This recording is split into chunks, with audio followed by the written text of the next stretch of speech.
Start करते हैं बेटा आज का अपना revision.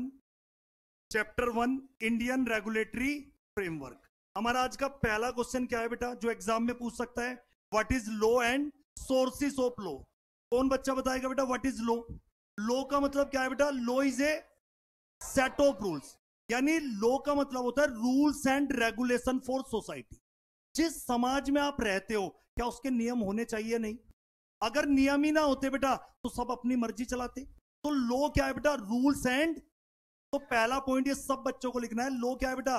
Rules and regulation for, जिस समाज में आप रहते हो उसके नियम होने चाहिए। आप बेटा एक बात बताओ, बाइक खरीदते हो ऐसे ही निकल जाओगे क्या रोड पे? क्या उसके नियम है या नहीं? मेट्रो का पहला डब्बा लड़के कह रहे हम तो ऐसे ही घुस जाओगे, चले जाओगे बेटा? Rule and regulation. फर्स्ट डब्बे में किसके लिए बेटा? तो क्या है ये? Rules and. मेट्रो में दारू की बोतल लेके चले जाओगे क्या? क्या है उसके रूल्स एंड? तो बेटा लॉ क्या है? Rules and. Law is a set of rules and regulation, किसके लिए? सोसाइटी के। तो पहला पॉइंट सभी बच्चों को लिखना है। आगे क्या लिखा है बेटा?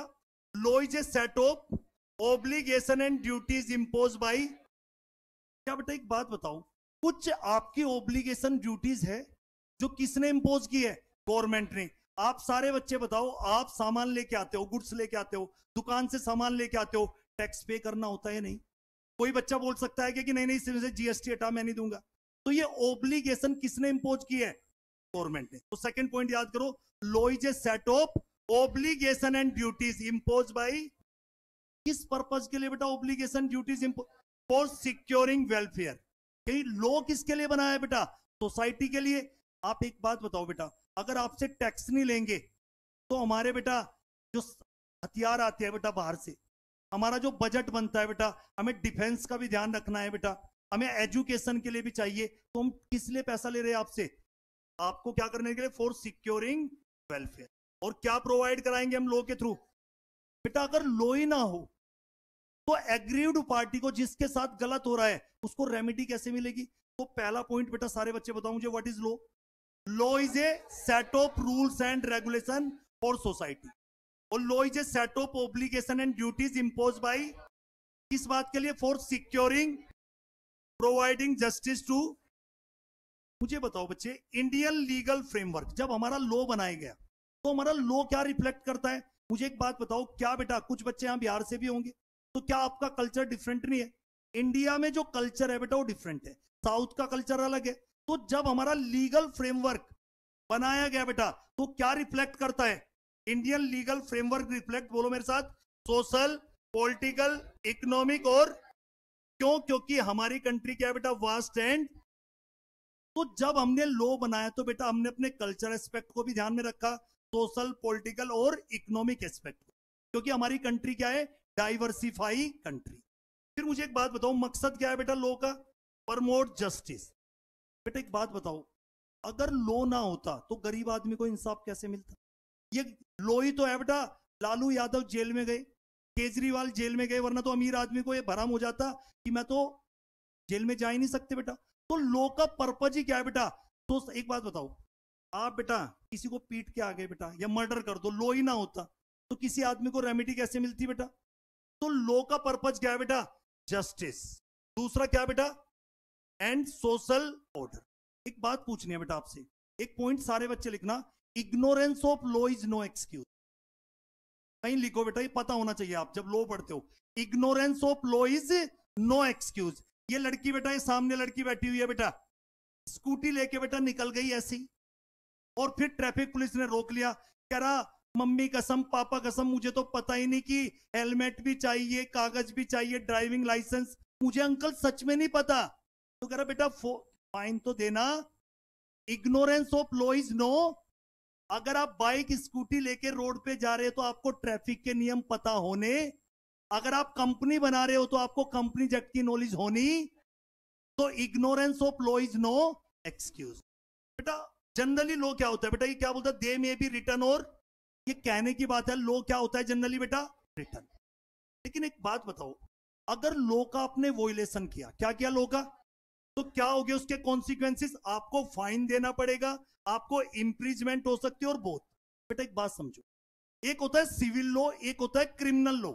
सारे बच्चे बताएंगे मुझे, क्रिमिनल लॉ में आपको जेल भी हो सकती है। मैंने किसी का मर्डर कर दिया तो बेटा जेल होगी या नहीं, क्योंकि ये कौन सा लॉ है, क्रिमिनल लॉ। सिविल लॉ क्या है, सारे बच्चों को मैं पढ़ा रहा हूं बेटा, सुनो, Indian contract act civil law है। मैंने सारे बच्चों को प्रॉमिस किया कि तुम्हें पढ़ाऊंगा बेटा, पैसा ले लिया और पैसा लेने के बाद भाग गया बेटा। अब मुझे बताओ, मेरे पे जो केस करोगे आप, वो क्रिमिनल लॉ या सिविल लॉ? आप मुझसे कंपनसेशन और डैमेजेस रिसीव कर सकते हो रेदर देन पनिशमेंट। यानी सिविल लॉ में आपके पास रेमेडी क्या है, कंपनसेशन और डैमेजेस। आप क्या बोल सकते हो, मास्टर पैसे दे मेरे वापस। ये लड़की कह रही है मैं इतनी दूर से आती थी बेटा फ्री की बस में, कह रही कि मेट्रो का खर्चा लगाओ, वो भी चाहिए मुझे। मेंटल हरेसमेंट हुआ, कभी पढ़ी नहीं है, क्लास में सोती थी फिर भी कह रही है मेंटल हरेसमेंट हुआ, उसके 5,000 रुपए चाहिए मुझे। तो मैं क्या कहना चाहता हूं बेटा, सिविल लॉ में सिर्फ आपको क्या मिलता है बेटा, कंपनसेशन इंस्टेड ऑफ इम्प्रिजमेंट। और जो क्रिमिनल लॉ है वहां पे बेटा जेल भी हो सकती है और पेनल्टी भी हो सकती है और बहुत। और लास्ट क्या बेटा, लॉ में ऑल्सो, बेटा लॉ किसके लिए बनता है, सोसाइटी के लिए। किसके लिए, क्या सोसाइटी चेंज नहीं होती बेटा? सोसाइटी 30 साल पहले लड़कियों को पढ़ने की इजाजत नहीं देती थी, आज दे रही है ना बेटा। एक टाइम पे सती सिस्टम था, आज तो नहीं है। तो जब सोसाइटी चेंज होती है तो क्या लॉ को अमेंड नहीं करना पड़ेगा? तो लॉ अमेंड भी होते हैं और रिपील भी होते हैं। सर रिपील क्या होता है? कोई कानून इतना पुराना हो चुका है, आज के सिनेरियो में बेकार हो चुका है, कंपनी एक्ट 2013 आने से कंपनी एक्ट 1956 रिपील हो। तो लॉ अमेंड भी होते हैं और लॉ क्या भी होते हैं बेटा, रिपील। अब जल्दी से बताओ मुझे व्हाट इज लॉ, 4 पॉइंट बताओ जल्दी से, पेपर में कल मुझे क्या लिख के दिखाओगे? Law is a set of rules and regulation for, law is a set of obligation and duties imposed by for securing providing justice to. जब हमारा ये इंडियन लीगल फ्रेमवर्क है वो किस चीज को रिफ्लेक्ट करता है? Social, political, economic, cultural aspect of our vast and diversify. मकसद क्या है बेटा लॉ का? Aim to promote justice, fairness, social order. Law return भी हो सकता है, अनरिटर्न। अगर लॉ का आपने ब्रीच किया, लॉ का वोलेशन किया, तो उसके कॉन्सिक्वेंसेस क्या होंगे? या तो पेनल्टी इंपोज होगी in case of civil law, और आपको जेल भी हो सकती है, इम्प्रिजमेंट और पेनल्टी, और both in case of criminal law. आगे पढ़ेंगे। और लास्ट क्या बताया, लॉ में ऑल्सो भी लॉ अमेंड भी हो सकते हैं, और क्योंकि सोसाइटी भी तो चेंज होती है, सोसाइटी के अकॉर्डिंग आप लॉ को अमेंड और रिपील कर सकते। व्हाट इज लॉ, क्लियर बेटा? अब आ जाते हैं बेटा सोर्सेस ऑफ लॉ। भैया ये जो कानून बनते हैं, भारत में तो कई सौ कानून है, इनका बेस क्या है? किसको ध्यान में रखते हुए कोई नया कानून आता है? सोर्सेस ऑफ लॉ क्या है बेटा? सब बच्चे को 2 पॉइंट जरूर लिख के आने बेटा। सुनो भाई, founding stone of source of law in modern India. बेटा देश आजाद होने के बाद, कब हुआ देश आजाद? 1947। तो जब भी 1947, और हमारा संविधान कब बना? 26 जनवरी 1950। तो 26 जनवरी 1950 के बाद जो भी भारत में कानून बना तो किसके बेस पे बना, किसको ध्यान में रखते हुए बनाया? Constitution of India. तो जल्दी से बताओ मुझे, पहला sources of law, main source क्या है बेटा? Founding stone of source of law in modern India, constitution of. ये लाइन कोई बच्चा नहीं लिख के आएगा और इसी के नंबर है, विच provide us basic principle of law. Basic principle कहां से पता चलता है बेटा? जब भी हम कोई कानून बनाते हैं उसके बेसिक प्रिंसिपल कहां से बनाते हैं हम? Constitution of India. सारे बच्चे बताओ पहला सोर्स क्या है? Main source constitution of India. क्या कोई भी कानून कॉन्स्टिट्यूशन ऑफ इंडिया से ऊपर हो सकता है? यानी जब भी हम कोई नया कानून बनाएंगे, किसको बेस बना रहे हैं हम? Constitution of India, which provide us basic principle of. Second बेटा कस्टम एंड, और भी बहुत सारे बेसिक प्रिंसिपल है लॉ के, और भी बहुत सारे सोर्सेस है। सेकंड सोर्स बताओ, कस्टम एंड। बताओ हमारे रीति रिवाज और परंपराएं। बेटा एक बात बताओ सारे बच्चे, लड़कियां पहले भी लड़कों के घर जाती थी शादी के बाद, आज भी जा रही है ना? तो ये हमारे रीति रिवाज थे शुरू से, कोई हमने फॉलो किया। कानून कहता है जैसे हमारे कस्टम थे, हमारे यूसेज थे, हमारे बिलीफ थे, उसको ही फॉलो करो। एक और एग्जांपल देता हूं बेटा, 7 फेरे अग्नि के, 7 फेरे, ये बात लिखी है हिंदू लॉ में, लेकिन अग्नि का मतलब कहीं नहीं बताया। अब एक लड़का कह रहा है मैं तो पता 7 फेरे कैसे लूंगा, एक सिगरेट लगाऊंगा, अग्नि तो है एक बच्चा कह रहा पढ़ाई तो मुझसे होती नहीं, आग लगा दूंगा किताबों में 7 फेरे। तो क्या अग्नि का मतलब वो लोगे? अग्नि का मतलब हमने कहां से लिया? अपने कस्टम एंड यूसेज, हवन कुंड। देखते हो ना रामायण टाइम पे भी राक्षस आते थे हवन कुंड को वो करने के लिए। तो क्या है हमारे कस्टम एंड। थर्ड क्या है बेटा? Personal belief. बेटा पर्सनल बिलीफ को लेके हमारे यहाँ पे लो भी है, हिंदू लो और मुस्लिम लो। पर्सनल बिलीफ है या नहीं? तो किसकी बात करते हैं बेटा यहाँ पे? हिंदू लो और मुस्लिम लो। तो बेटा हमारे पर्सनल बिलीफ को भी ध्यान में रखते हुए हम कोई नया कानून बनाते हैं, वो भी एक क्या है बच्चे? Source of pre existing statute. Statute का मतलब होता है बेटा, कहीं लिख लेना, लो एक्ट इनेक्टमेंट। स्टैच्यूट को हम क्या बोल देते हैं? लो एक्ट इनेक्टमेंट। स्टैच्यूट का दूसरा नाम क्या होता है? लो एक्ट इनेक्टमेंट। मुझे एक बात बताओ, देश आजाद होने के बाद जब हम कोई कानून बनाते हैं, क्या देश आजाद होने से पहले ब्रिटिश इंडिया ने तुम्हारे कानून नहीं बनाए? तो कुछ ऐसे भी कानून हैं जो प्री एग्जिस्टिंग है, हमारे देश आजाद होने से पहले बने हुए हैं। कई बार नया कानून बनाते समय हम पुराने कानून की भी मदद लेते। Indian contract act 1872 British India के टाइम पे बना। Sales of good act 1930 British India. Negotiable instrument act 1881 British India. तो जब आज के टाइम पे हम कोई कानून बना रहे हैं तो हम प्री एग्जिस्टिंग पुराने कानून की भी मदद लेते। तो वो भी क्या है बेटा? Sources of ordinance. सुना किसी ने? जब बेटा पार्लियामेंट सेशन में नहीं होती, 3 सेशन होते हैं पार्लियामेंट के, बजट सेशन, मॉनसून सेशन जो चल रहा है अभी, और एक होता है विंटर सेशन। एक बच्चा कहेगा समर सेशन क्यों नहीं होता? 3 ही सेशन होते। कितने सेशन होते हैं? अब बेटा पार्लियामेंट क्या पूरे साल चलती रहती है? नहीं, इमरजेंसी में कोई लॉ चाहिए। इमरजेंसी में क्या चाहिए? वैसे तो बेटा बिल कैसे एक्ट में कन्वर्ट होता है? दोनों हाउस में पास कराना होता है। लेकिन अगर इमरजेंसी सिचुएशन है जैसे कोविड के टाइम पे, तो ऑर्डिनेंस लेके आती। क्या लेके आती है सरकार? और ऑर्डिनेंस को पार्लियामेंट में ले जाने की जरूरत नहीं है, सीधा किसके पास भेज दीजिए? President of India. President of India उस पर साइन कर देती है। तो ऑर्डिनेंस का मतलब टेम्परेरी लॉ। ऑर्डिनेंस का मतलब, लेकिन 6 महीने के अंदर पार्लियामेंट में उसे पास कराना होता है। तो ऑर्डिनेंस भी कई बार बेस होता है बेटा, ऑर्डिनेंस के बेस पे भी ये भी क्या है बेटा? एक सोर्सेस ऑफ लॉ। आगे बेटा रेगुलेशन। क्या किसी बच्चे ने सुना सेबी? सेबी की रेगुलेशन होती। आरबीआई की भी क्या बनी हुई है? बहुत सारी। तो कई बार हम जब कानून बनाते हैं इन रेगुलेशन की भी मदद लेते हैं। तो regulation is also a sources of. और लास्ट क्या है बेटा? Judicial decided case. बच्चे एक बात बताओ, सुप्रीम कोर्ट का कोई डिसीजन आ गया, सुप्रीम कोर्ट भारत में कितनी है? तो हर स्टेट की हाई कोर्ट होती है। तो सुप्रीम कोर्ट का डिसीजन हर हाई कोर्ट को मानना। तो कह रहा है ये जो सुप्रीम कोर्ट का डिसीजन आया, ये अपने आप में लॉ बन। सुप्रीम कोर्ट का डिसीजन अपने आप में क्या बन गया बेटा? लॉ। हम इसको क्या बोल देते हैं? जुडिशियल प्रोनाउंसमेंट या डिसाइडेड। अब मुझे जल्दी से बताओ बेटा, सारे बच्चे बताएंगे मुझे। Sources of law. First main source क्या है बच्चे? Constitution of India which provide us basic principle of law. Second custom and usage. Third personal belief. Fourth pre existing statute. Fifth ordinance. Sixth seventh judicial pronouncement. समझ आया? इसमें से किसी को कोई डाउट हो बेटा बाद में मेरे से पूछ, ऐसे नहीं पूछ के जा सकते। बीच में मैं एलएलपी के बीच में 15-20 मिनट का ब्रेक दूं ताकि आप चाय पानी पी के बेटा फिर स्टार्ट, क्योंकि तुम इंसान हो और मैं समझता हूं, और वो भी इंसान बहुत सीधे साधे से बेटा, जिनका पढ़ाई में बड़ी मुश्किल से मन लगता है। तो मैं तुम्हारी भावनाओं को पढ़ के बेटा पढ़ाता हूं। अब भावना का मतलब कुछ और मत समझ लेना। चलो बेटा, भावना तो नहीं है कोई यहाँ पे? वहां है भावना। अरे आ जाओ बेटा, पहला क्वेश्चन कंप्लीट।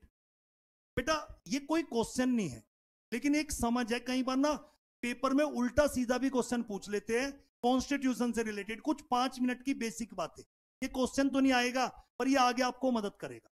बेटा स्ट्रक्चर ऑफ गवर्नमेंट, कोई आपसे पूछे हमारी गवर्नमेंट का स्ट्रक्चर कैसा है? हमारी गवर्नमेंट के कितने ऑर्गन है बेटा? 3। कौन सी बॉडी बेटा? Legislative body, executive body, judiciary. आपको एक बात बताऊं, पहला चैप्टर इन्हीं 3 कंसेप्ट, पहला चैप्टर इन्हीं कंसेप्ट है, लेजिस्लेटिव, एग्जीक्यूटिव, जुडिशियरी। यही 3 के अंदर हम कंटेंट पढ़ रहे।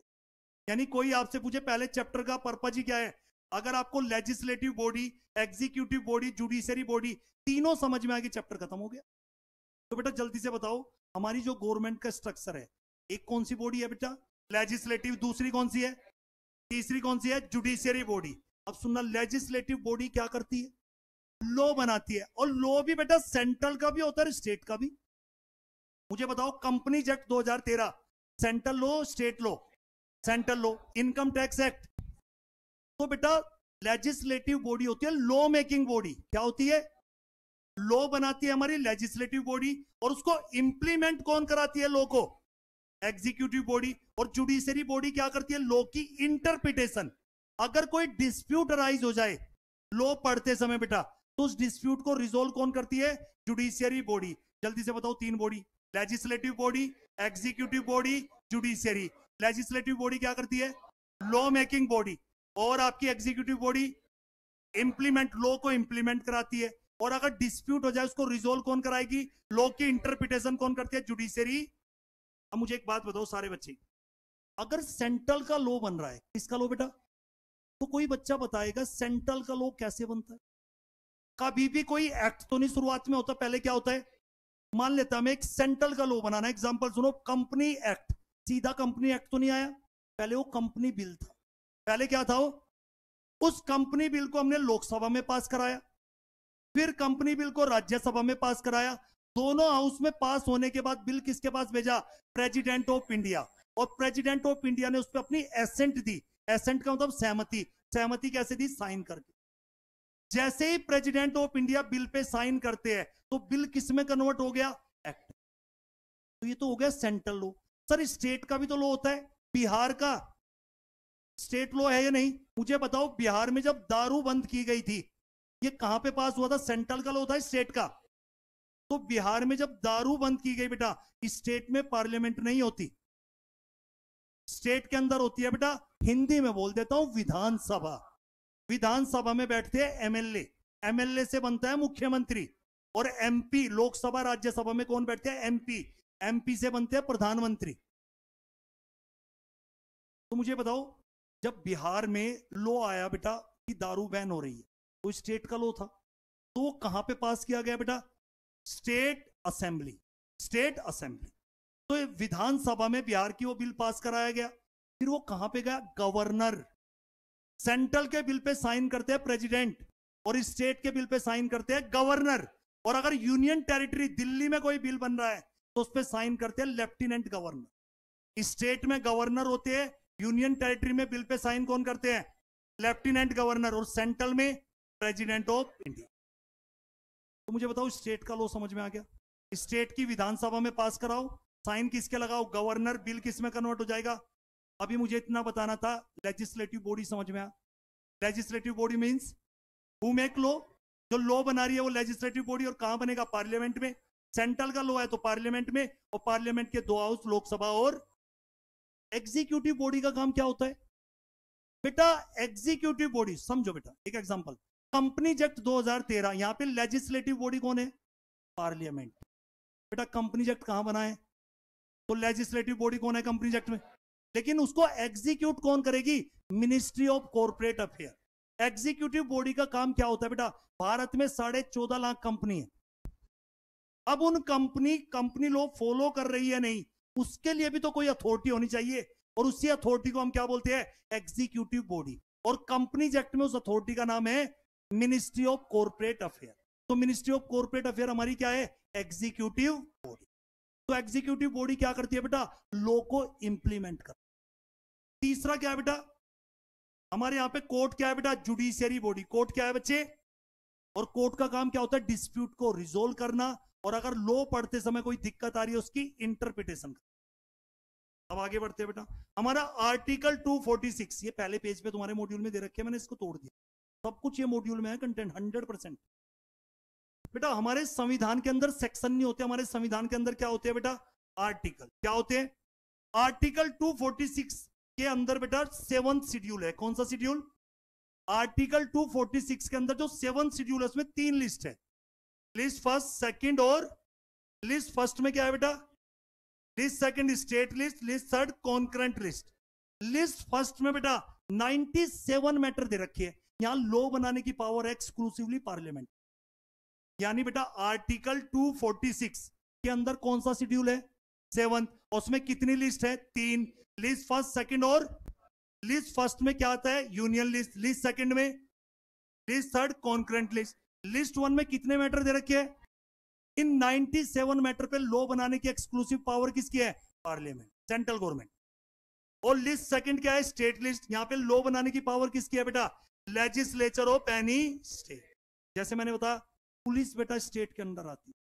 यूपी पुलिस किसकी बात मानेगी? UP government. यूपी, ठीक है बेटा। हरियाणा पुलिस किसकी बात मानेगी? अब कुछ बच्चे कहेंगे सर दिल्ली पुलिस तो सेंट्रल गवर्नमेंट की बात मानती है। दिल्ली यूटी है ना कि स्टेट। कॉन्करेंट लिस्ट क्या होती है बेटा? एक ऐसी भी लिस्ट है जहां पे लॉ बनाने की पावर दोनों को है।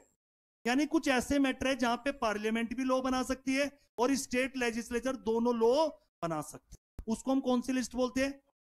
जैसे बेटा मैंने बताया stamp duty. Stamp duty central level पे भी लगती है और स्टेट लेवल पे भी क्या लगती है? Stamp duty. किसी ने घर खरीदा हो तो देखना वहां स्टैंप ड्यूटी चार्ज होती है। क्लियर बेटा?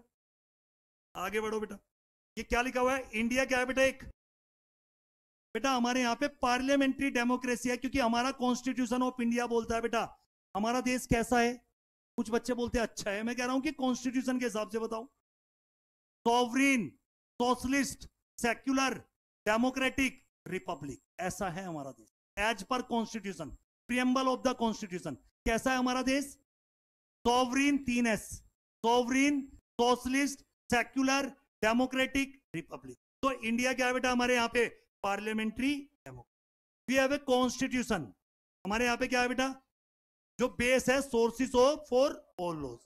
We elect our representative. बेटा एक बात बताओ, आप विधानसभा के अभी बिहार में, दिल्ली में चुनाव हुए हैं बेटा, तो आप ही तो लोग वोट करने जाते हो। आपके रिप्रेजेंटेटिव विधानसभा में जाते हैं जो विधायक बनते हैं। अभी मोदी जी ने चुनाव जीता बेटा, तो जिसके ज्यादा एमपी होते हैं वही प्रधानमंत्री बनता है। तो ये वोट किसने किया था? आप लोगों ने। तो आप ही तो उनको अपने रिप्रेजेंट करके भेजते हो।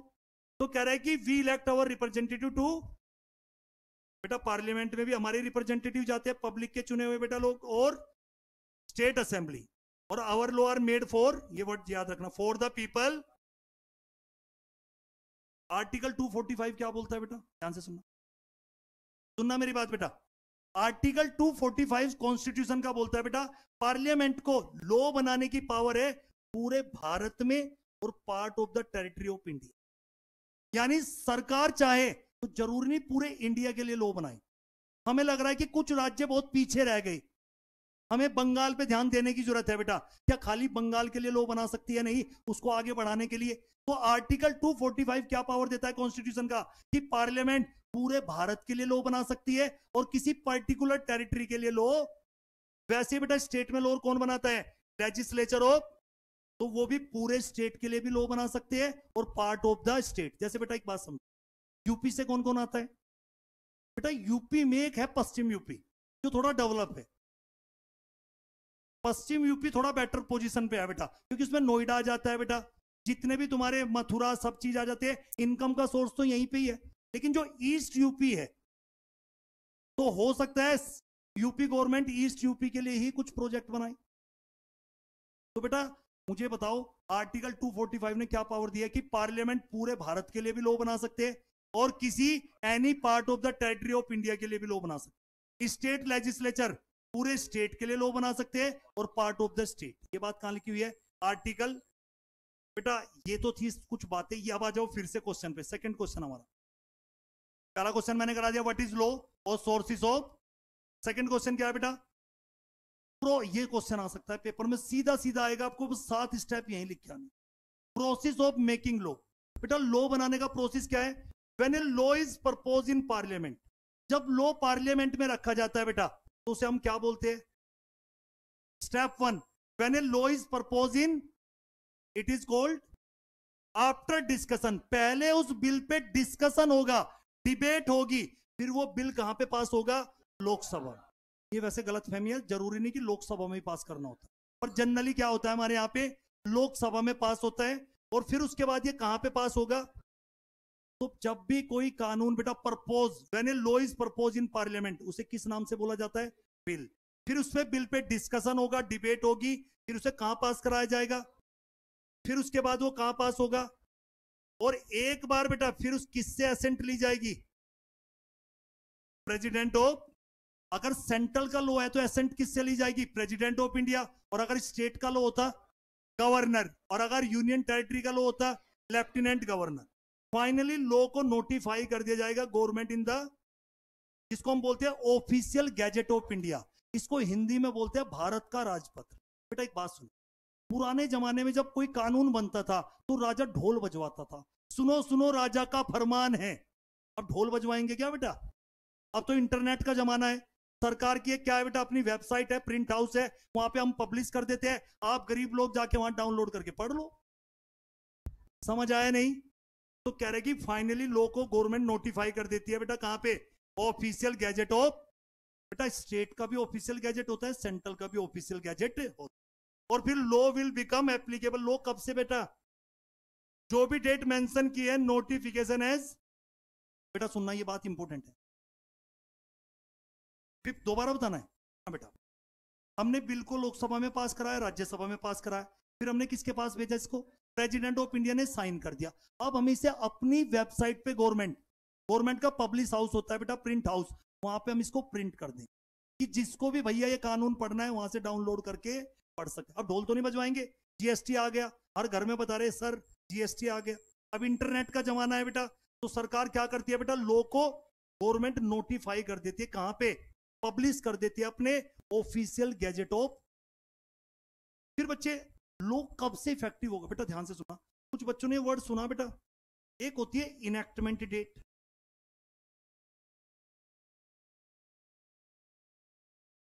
हाँ बेटा, एक होती है इफेक्टिव डेट। अच्छा बिल्कुल बिल्कुल इंपॉर्टेंट बात थी बेटा, ये यहां पे इफेक्टिव डेट नहीं, यहां पे थी बेटा, दिख नहीं रहा था उसमें। कमेंसमेंट, मुझे बताओ ये डेट क्या है बेटा? एक होती है इनैक्टमेंट डेट, जिस दिन कानून बना। ऐसा भी हो सकता है जिस दिन कानून बना उसी दिन से इफेक्टिव हो गया, पर ऐसा भी भारत में होता है कानून तो आज बन गया, इफेक्टिव 5 साल बाद हुआ, उसी को हम कमेंसमेंट डेट बोलते हैं बेटा। तो हम क्या करें? Law will become applicable. वो कानून कब से एप्लीकेबल हो जाएगा? जो डेट आपने कहां मेंशन की थी? नोटिफिकेशन में, एज द इफेक्टिव डेट। ठीक, कानून तो आज बना लिया बेटा, 1 अगस्त को हमने कानून बनाया, और हम क्या कह रहे हैं बेटा नोटिफिकेशन में? ये इफेक्टिव होगा 1 मार्च 2026 से। तो आज कानून बना, इसको बोलते हैं इनैक्टमेंट डेट। 1 मार्च को क्या बोलेंगे? इफेक्टिव। और लास्ट है वंस इट इज नोटिफाइड, एक बार ये नोटिफाइड हो गया ऑफिशियल गैजेट में और इफेक्टिव हो गया, it is called an act of. बताओ भाई, दूसरा क्वेश्चन हो जाएगा नहीं? सबसे पहले लॉ जो आप प्रपोज कर रहे हो रखोगे पार्लियामेंट में, इट इज कॉल्ड बिल। उस बिल पे डिस्कशन, डिबेट, फिर वो पास हो जाएगा लोकसभा में, फिर राज्यसभा में पास कराओ, फिर किसकी एसेंट लो? President of India. फिर फाइनली लॉ नोटिफाई कर देगी गवर्नमेंट, कहां पे? अपने किस में बेटा? Official gazette of India. Law effective कब से माना जाएगा? जो नोटिफिकेशन में डेट दे रखी है कब से इफेक्टिव होगा, उस दिन से इफेक्टिव होगा। और लास्ट में once it is notify effective, it is called an act of. दूसरा क्वेश्चन भी हो गया। नेक्स्ट बेटा मोस्ट इंपोर्टेंट इस बार के लिए मेरी तरफ से बेटा, ये भविष्यवाणी, यहां से क्वेश्चन आएगा बेटा। यहां से types of law in Indian legal system. बेटा ध्यान से सुनो, तीसरा क्वेश्चन हमारा, types of law in the Indian legal system. Criminal law, civil law, common law, principle of natural. इनमें से किसी भी पॉइंट पर क्वेश्चन पूछ सकता है, डायरेक्ट ही क्वेश्चन आ सकता है। तो बेटा स्टार्ट करते हैं। सबसे पहले बात करते हैं किसकी बेटा? Criminal law. पहले मुझे जल्दी से बताओ, 4 लॉ कौन से बोले? Criminal, civil, common law, principle of natural. बेटा क्रिमिनल लॉ में फर्स्ट पॉइंट, टोटल ये 5 पॉइंट दिमाग में रखना है। क्रिमिनल लॉ बोलो बेटा, criminal law is an area of law. पहले इतना याद रखो, criminal law is an area of law that concern. Criminal law किससे कंसर्न है? एंड लॉ अप्लाई किस पे होगा? Those who commit. इसने मर्डर कर दिया बेटा, तो क्रिमिनल लॉ किस पे लगेगा? जिसने मर्डर किया, जिसने कमिट किया बेटा। तो यहां पे क्या लिखा है? Criminal law is an area of law. Criminal law हमेशा किससे कंसर्न है, किससे कनेक्टेड है? क्राइम्स। और यहां पे लॉ अप्लाई, लॉ किस पे अप्लाई होगा? जिसने वो क्रिमिनल एक्ट किया है। तो क्या, आराम से पढ़ो पहली लाइन बेटा, criminal law is an area of that concern crimes and law apply to, जिन्होंने बेटा क्राइम किया है उस पर लॉ अप्लाई होगा, क्रिमिनल लॉ। सेकंड बेटा ये जो क्रिमिनल लॉ है ना बेटा, द लॉ कौन से लॉ से गवर्न होता है बेटा, ये याद रखना, क्रिमिनल लॉ गवर्न होता है इंडियन पिनल कोड, और दूसरा बेटा सीआरपीसी, क्रिमिनल प्रोसीजर कोड 1974। तो जो हमारा क्रिमिनल लॉ है वो किससे गवर्न होता है, जल्दी बोलो। इंडियन पिनल कोड, और सेकंड क्या है बच्चे, क्रिमिनल प्रोसीजर कोड 1974। सर दोनों में क्या है एक बार बता दो हमें। आईपीसी क्या बताता है हमें बेटा, IPC provide substantive law to be follow. बेटा सुनो, किसी ने मर्डर कर दिया, उस पर कौन सी धाराएं लगाई जाए, उस पर कौन से मैटर चलाए जाए, कौन सी धाराएं उस पर लगाई जाए, ये हमें कहां से पता चलता है। Indian penal code provide for substantive law to be follow in case a crime has been. Madam आपने कोई क्राइम कर दिया, 2 लोगों को उड़ा दिया, मर्डर कर दिया, और तुम बेटा पकड़े गए हो क्राइम पे, अब तुम्हारे पे कौन सी चार्जशीट होगी, कौन सा केस लगेगा, कौन से सेक्शन के तहत बेटा। तो मैं ये क्या कर रहा हूं, ये कहां से पता चल रहा है बेटा आपको, आईपीसी। लेकिन सीआरपीसी क्या बताता है बेटा, प्रोसीजर। भैया आपने मर्डर कर दिया, अब आप पे इन्वेस्टिगेशन हो गया नहीं, हम वो भी ढूंढेंगे बेटा उस जिससे खंजर से आपने मर्डर किया है वो कहां पे है। तो कह रही है जो प्रोसीजर फॉलो करेंगे ड्यूरिंग इन्वेस्टिगेशन एंड, मुझे बताओ आपने मर्डर कर दिया, क्या प्रोसीजर फॉलो होता है या नहीं। आपको बेटा पुलिस की जांच में भी सहयोग करना पड़ेगा, फिर कोर्ट में। तो कह रहा है कि ये प्रोसीजर कहां से आया बेटा, सीआरपी। यानी आईपीसी तो सिर्फ हमें ये बता रहा है कौन सी धाराएं लगाई जाएगी। आईपीसी प्रोवाइड सब्सटेंटिव लॉ, कौन से लॉ फॉलो किए जाएंगे in case of crime has been, जबकि सीआरपीसी क्या बता रहा है हमें, कौन से प्रोसीजर फॉलो करने हैं during investigation and trial by police and. तो जल्दी से बताओ मुझे, क्रिमिनल लॉ बेटा किससे गवर्न होते हैं, आईपीसी और सीआरपीसी। आईपीसी का पर्पज क्या है, आईपीसी प्रोवाइड सब्सटेंटिव लॉ, कौन से लॉ तुम्हें, तुम पे कौन कौन से कानून की धाराएं लगेगी जो आपने क्राइम किया है, ये हमें कहां से पता चलता है, इंडियन पिनल कोड से। लेकिन प्रोसीजर कौन सा फॉलो करेंगे बेटा, मर्डर तो तूने कर दिया, तुझे सजा भी तो दिलवानी है, प्रोसीजर फॉलो करना पड़ेगा, ट्रायल होगा, इन्वेस्टिगेशन होगा, वो प्रोसीजर किसके अकॉर्डिंग फॉलो होगा, सीआरपी। बात समझ में। हाँ बेटा, आज जिसको हम इंडियन पिनल कोड या अंग्रेजों का दिया हुआ नाम था, अब इसका नाम चेंज हो गया दिसंबर 2023 से, लिख के आना पेपर में, इसको रिप्लेस कर दिया गया भारतीय न्याय संहिता। बेटा ये कुछ एग्जांपल लिख देना, murder, rape, theft, fraud, cheating, assault are some example of. मुझे बताओ 4 पॉइंट लिख दोगे क्रिमिनल ऑफ, बताना मुझे जल्दी से। First point, criminal law is an area of that concern and law apply to those who commit them. Criminal law पे कौन से लॉ से गवर्न हो रहा है, आईपीसी और सीआरपीसी। आईपीसी सब्सटेंटिव लॉ बता रहा है कौन सा फॉलो करना है इन केस ऑफ क्राइम, और CrPC provide procedure to be follow during investigation and trial by police and court. इसका अब नाम क्या है बेटा, नया नाम भारतीय न्याय संहिता। एग्जांपल लिख के आ जाओगे। हाँ बेटा, civil law, civil law is general law which solve dispute between two organisation, और बेटा मेरा और आपका झगड़ा हो गया, ठीक है बेटा, तो डिस्प्यूट बेटा ध्यान से सुनना, सिविल लॉ का डिस्प्यूट 2 इंडिविजुअल के बीच में भी हो सकता है, 2 ऑर्गेनाइजेशन, 2 कंपनी, 2 पार्टनरशिप फॉर्म हो सकती है नहीं। तो सिविल लॉ एक जनरल लॉ है जिसका पर्पज क्या है, डिस्प्यूट को रिजोल्व करना, चाहे बिटवीन 2 ऑर्गेनाइजेशन और 2 individual. Civil law primarily focus on rather than, यानी सिविल लॉ में कंपनसेशन डैमेजेस इज रेमेडी।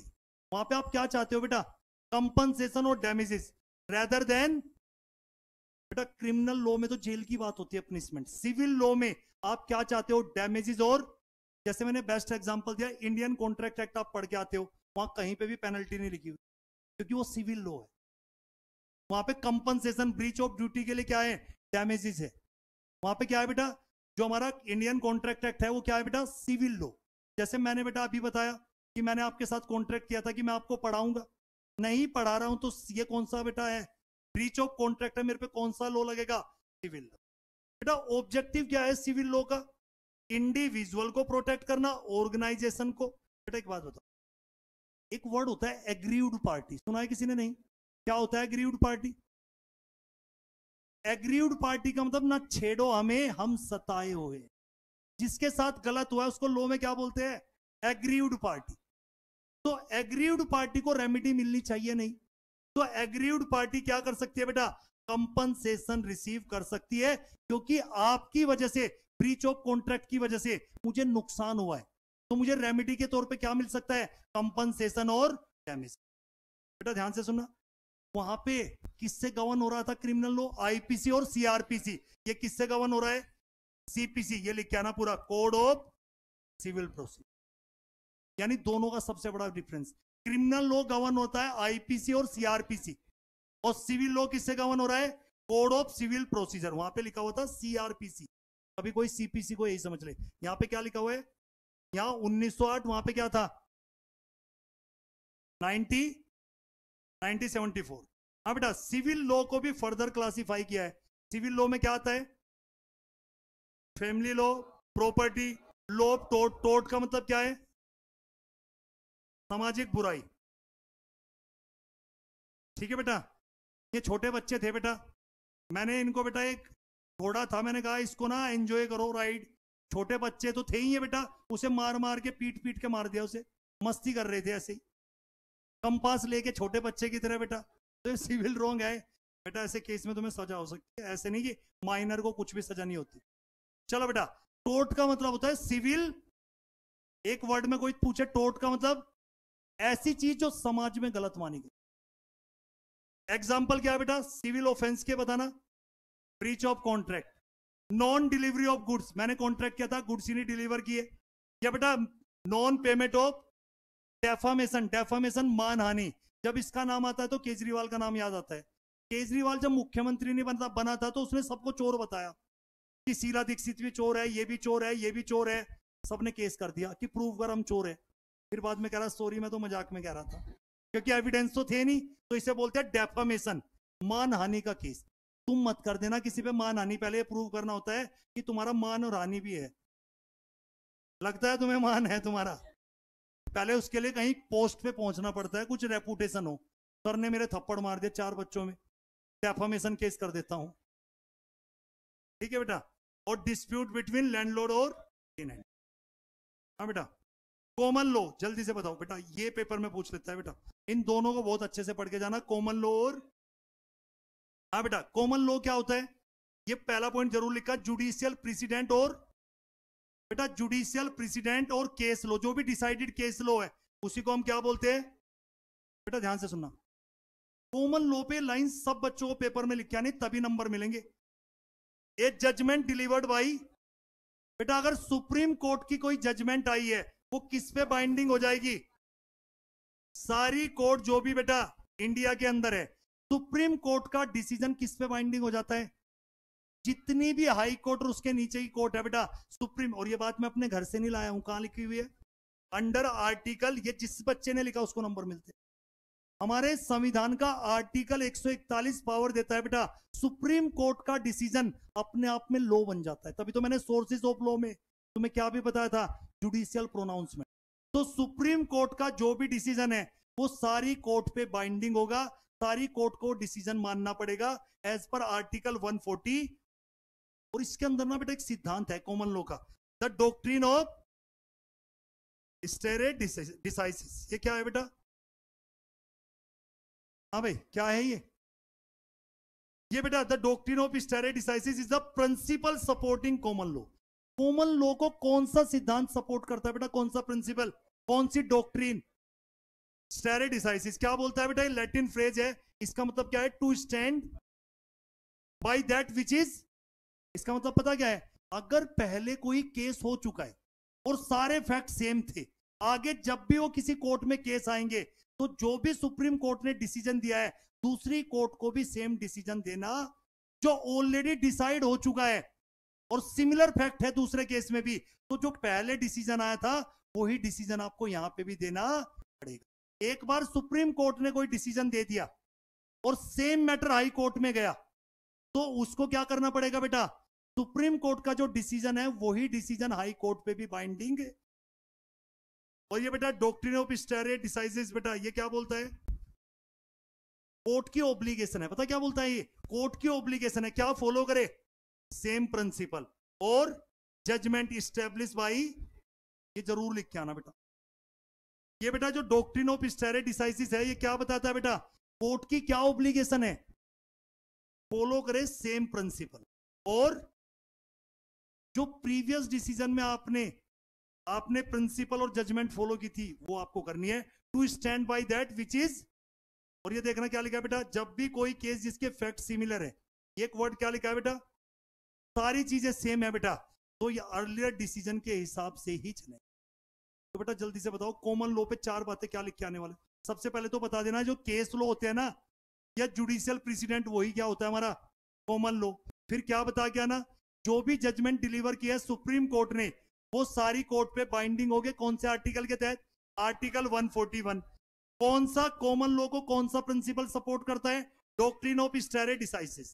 क्या बोलता है, लैटिन फ्रेज है, इसका मतलब क्या है, to stand by that which is decided. और ये सिद्धांत क्या बोलता है बेटा, कोर्ट की ऑब्लिगेशन है सेम प्रिंसिपल सेम जजमेंट आपको क्या करना है बेटा, फॉलो करनी है, जो आपने किसमें की है, प्रीवियस डिसीजन। और जब भी कोई केस, बेटा ध्यान से सुनना, पेपर में क्वेश्चन बनाएगा, सिमिलर केस होना चाहिए, सारे फैक्ट सिमिलर होने चाहिए, तब ये सिद्धांत लगाना। अगर दूसरा केस के फैक्ट ही अलग है, क्या हमें पहले वाला ही डिसीजन देना पड़ेगा? बेटा मैंने यहां पे एक वर्ड लिखा जिसपे केस स्टडी बना देगा, सारे फैक्ट क्या होने चाहिए, यानी पिछले केस में जो फैक्ट थे अगले केस में भी सेम फैक्ट है, तभी सेम डिसीजन अप्लाई होगा। अगर फैक्ट ही दोनों के अलग है तो फिर डिफरेंट डिसीजन कोर्ट ले सकते। समझ आया बेटा?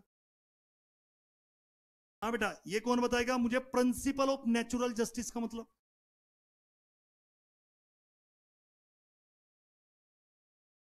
बेटा हर इंसान का एक नेचुरल जस्टिस, बेटा प्रिंसिपल ऑफ नेचुरल जस्टिस का मतलब है बेटा, देखो नेचुरल जस्टिस नोन है just natural deal with certain fundamental principle of justice. बेटा कई बार आपको जो रिटन लॉ है ना उससे बाहर जाके भी सोचना है कि किसी के साथ नेचुरल जस्टिस हो पा रहा है या नहीं। बेटा एक बात समझो, इसके 2 प्रिंसिपल है नेचुरल जस्टिस के, 2 बेसिक प्रिंसिपल। पहला क्या है, नेमो जुडेक्स इन कैसुआ सुआ। क्या नाम है इसका, नेमो जुडेक्स इन कैसुआ। ये क्या कहता है बेटा, कि कोई भी पर्सन अपने केस में जज नहीं बन सकता। हाँ बेटा सुनो, एक एग्जांपल देता हूं। बेटा एक जज है और वो मैटर देख रहा है किसी बिल्डिंग को, उसको लीगल और इलीगल घोषित करना है सोसाइटी को, उसके 12 फ्लैट खुद के भी है। जिस जज को फैसला देना है उस बिल्डिंग में उसके भी 10-12 फ्लैट है, तो मुझे बताओ क्या यहां पे natural principal of natural justice हो पाएगा? हो पाएगा नहीं। तो मैं ये क्या कहना चाहता हूं, no one should be made a जज इन ऑन कोर्ट। अपने ही केस में तुम खुद जज, क्योंकि यहां पे रूल अगेंस्ट बायस, तो यहां बायस हो जाओगे। तो नेमो जुडेक्स इन कैसुआ मतलब आया बेटा, नेचुरल जस्टिस के लिए क्या होना चाहिए बेटा, आप क्या नहीं होगे बेटा। एक बात बताओ बेटा, अगर मैं कुछ बच्चों को ये बोल दूं अपनी सीट खुद ही चेक कर लो, लॉ की, सीए फाउंडेशन की, और नंबर रख लो बेटा, तो कुछ लोगों के साथ नेचुरल जस्टिस हो पाएगा? ये क्या नॉनसेंस बात है। तो बेटा मैं क्या कहना चाहता हूं, प्रिंसिपल ऑफ नेचुरल जस्टिस। बेटा ये बताओ नेमो जुडेक्स इन कैसुआ सुआ क्लियर है या नहीं?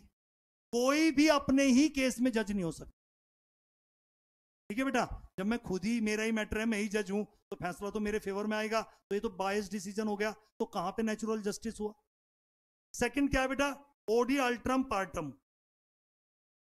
ओडी अल्ट्रम पार्टम क्या है ये बेटा, हियर द अदर पार्टी। बेटा सुनो, अब बेटा एक मैटर आया मेरे पास, ये लड़कियां बेटा बातें बता रही है अपने डिफेंस में, इनका वकील बोला अच्छा बेटा बोलो, ये लड़के चुप चुप, तू बोलेगा डिफेंस। बेटा एक बंदे की तो मैं बात बहुत ध्यान से सुन रहा हूं, और ये बेचारे बच्चे, मुझे बताओ क्या दोनों पार्टी को बात ध्यान से सुननी चाहिए नहीं? हियर द अदर पार्टी और गिव अदर पार्टी फेयर। क्या बेटा जो भी केस में है दोनों पार्टी को प्रॉपर क्या मिलनी चाहिए बेटा, उनकी प्रॉपर हियरिंग होनी चाहिए, दोनों पार्टी की बात को ध्यान से सुनना। पता चला एक पार्टी की बात ध्यान से सुनी और कह रहे कि लटकाओ इसे, फांसी पे लटकाओ। अरे भैया इसकी भी तो बात सुनो, जब तक आप इसकी बात नहीं सुनोगे नेचुरल जस्टिस कैसे होगा? तो प्रिंसिपल ऑफ नेचुरल जस्टिस बोलता है आपको कोई भी फेयर हियरिंग होनी चाहिए, दोनों पार्टी को मौका मिलना। अरे हमारे यहां तो कसाब तक को हियरिंग में वकील मिला था, वो तो दिख रहा था ना बेटा मर्डर करते हुए, तो उसके पास तो कंक्लूसिव एविडेंस थे, लेकिन उसे भी हियरिंग का मौका मिला। Principal of natural. हाँ बेटा, ए जजमेंट कैन ओवरराइड और ऑल्टर बेटा एक common law, but it can not override और चेंज द। इसको कोई बता सकता है बेटा इस लाइन को?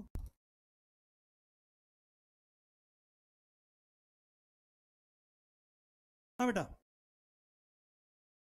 बेटा एक बात सुनो, चलो सुप्रीम कोर्ट का डिसीजन बाइंडिंग होता है हाई कोर्ट पे, लेकिन हाई कोर्ट तो हर स्टेट में होती है। अगर बिहार कोर्ट ने, कोई हाई कोर्ट ने डिसीजन दे दिया, क्या ये जरूरी है यूपी की हाई कोर्ट उसे माने? समझ गए?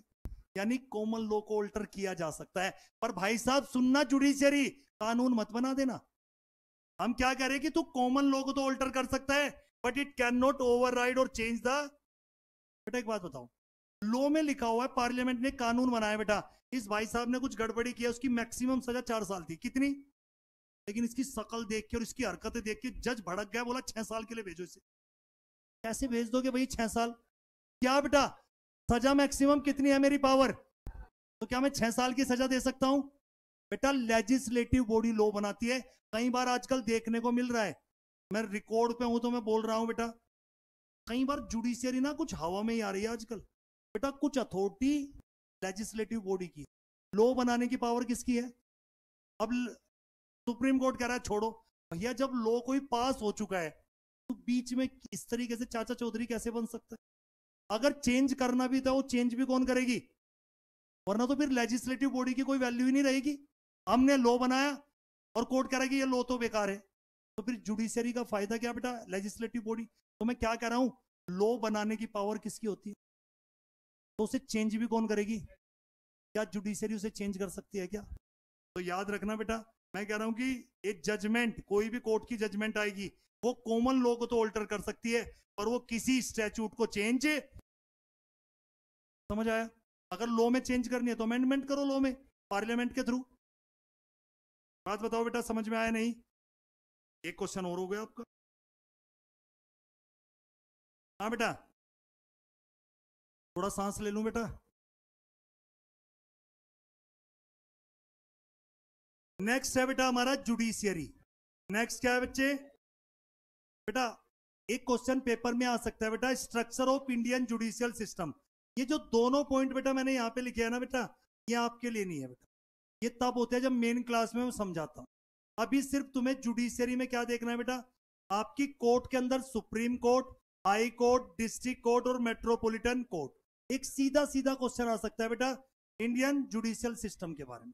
सबसे पहले हम बात करते हैं, पहले देखो बेटा, आपकी 3 बॉडी होती है। लेजिस्लेटिव बॉडी लॉ बनाती है, एग्जीक्यूटिव बॉडी लॉ को इंप्लीमेंट कराती है, और जुडिशियरी बॉडी डिस्प्यूट को रिजोल्व। तो अभी जो मैं पढ़ाने जा रहा हूं वो क्या है? Judiciary body. मैं किस पे पूरा फोकस है बेटा? जुडिशियरी। तो पहला पॉइंट लिख के आना, when there is dispute between citizen and these dispute are resolve by. और यहां जुडिशियरी का मतलब क्या है हमारा? तो कह रहा है अगर कोई डिस्प्यूट है सिटीजन के बीच में बेटा, और सिटीजन और गवर्नमेंट के बीच में, तो ये डिस्प्यूट कौन रिजोल्व करती है? जुडिशियरी।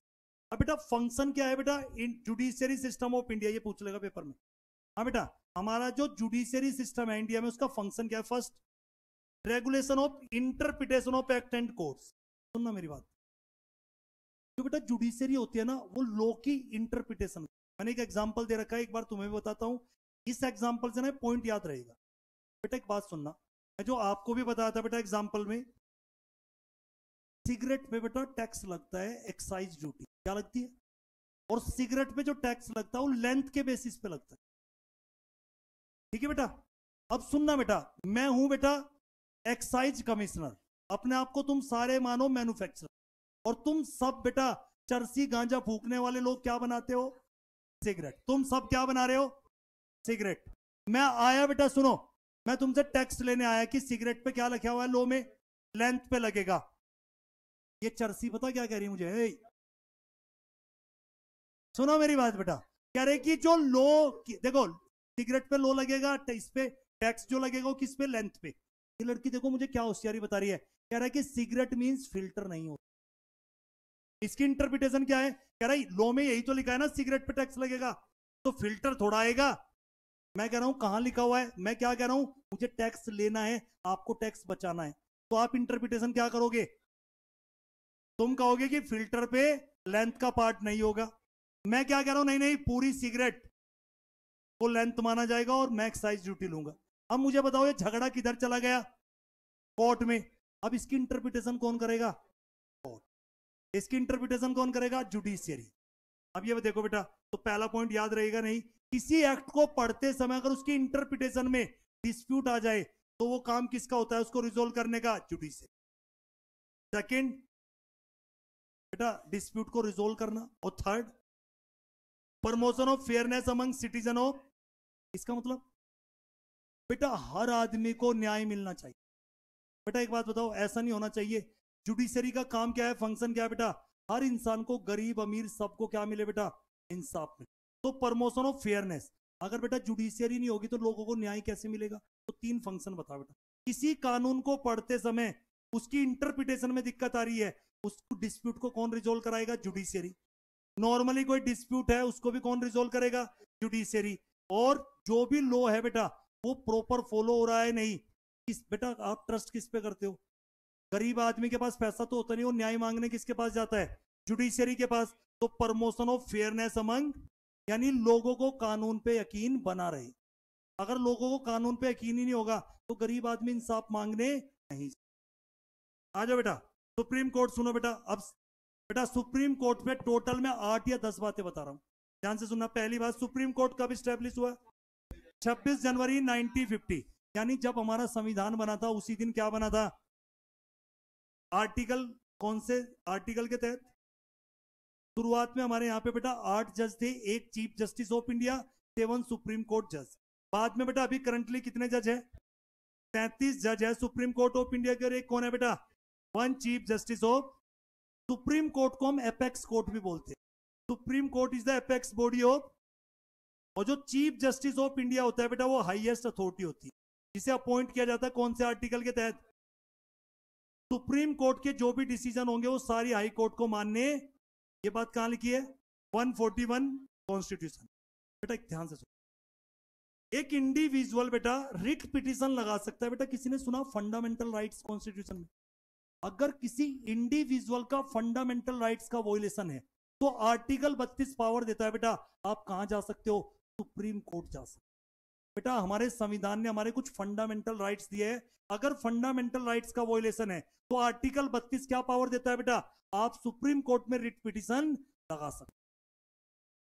क्या बेटा फंडामेंटल, तुझे आज जाके पढ़ना बेटा, देश में रहता है तुझे अपने फंडामेंटल राइट्स नहीं पता। फ्रीडम टू स्पीच, ये बोलने की आजादी है, घूमने की आजादी है। चलो बेटा सुनो बच्चे, हाँ बेटा सुप्रीम कोर्ट बेटा हाईएस्ट कोर्ट है। हाई बेटा कोई हाई कोर्ट का डिसीजन है, क्या हाई कोर्ट के डिसीजन के अगेंस्ट अपील लग सकती है? तो वो कहां लगेगी? सुप्रीम। और सुप्रीम कोर्ट बेटा प्रेसिडेंट को भी एडवाइस कर सकते हैं पब्लिक इंपोर्टेंस। और तो और बेटा सुप्रीम कोर्ट क्या भी पावर देती है बेटा? अपने ऑर्डर और जजमेंट को रिव्यू कर सकती है। कौन से आर्टिकल के तहत? सुनो बेटा, सुप्रीम कोर्ट के अगेंस्ट तो तुम अपील नहीं कर सकते, लेकिन सुप्रीम कोर्ट का कोई ऑर्डर आया बेटा तेरे खिलाफ, सुप्रीम कोर्ट का ऑर्डर है 7 साल की सजा।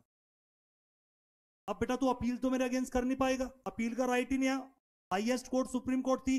अब ये बच्चा पता क्या कह रहा है? रिव्यू पिटीशन लगा रहा है। साहब मेरे छोटे छोटे बच्चे, 7 साल ज्यादा है। मैं ये नहीं कह रहा हूं, मैं चैलेंज नहीं कर रहा हूं, पर 7 साल मेरे लिए ज्यादा हो जाएगा। आप बेटा सुप्रीम कोर्ट में क्या लगा सकते हो? Review petition. रिव्यू पिटीशन का पर्पज क्या होता है? सर आप अपने ऑर्डर को फिर से देख, ये 7 साल मेरे लिए कुछ ज्यादा, तो रिव्यू पिटीशन लगा सकते हो, अपील नहीं लगा सकते। देखता हूं कौन बच्चा बताएगा सुप्रीम कोर्ट पे 6 बातें कब स्टैब्लिश हुआ? 26 जनवरी 1950। कौन से आर्टिकल के तहत? 124। शुरुआत में कितने जज थे? 7 सुप्रीम कोर्ट के जज, एक chief justice of India. Currently strength कितनी है? 34 जज, 33 जज of supreme court of India, 1 chief justice of India. Supreme court क्या है बेटा? Apex body of judiciary. Her supreme court में कौन भी होता है? चीफ जस्टिस ऑफ इंडिया, जो हाईएस्ट अथॉरिटी है। उसे कौन से आर्टिकल के तहत अपॉइंट? 126 आर्टिकल के तहत अपॉइंट किया जाता है। सुप्रीम कोर्ट का डिसीजन सारी हाई कोर्ट को मानना पड़ेगा।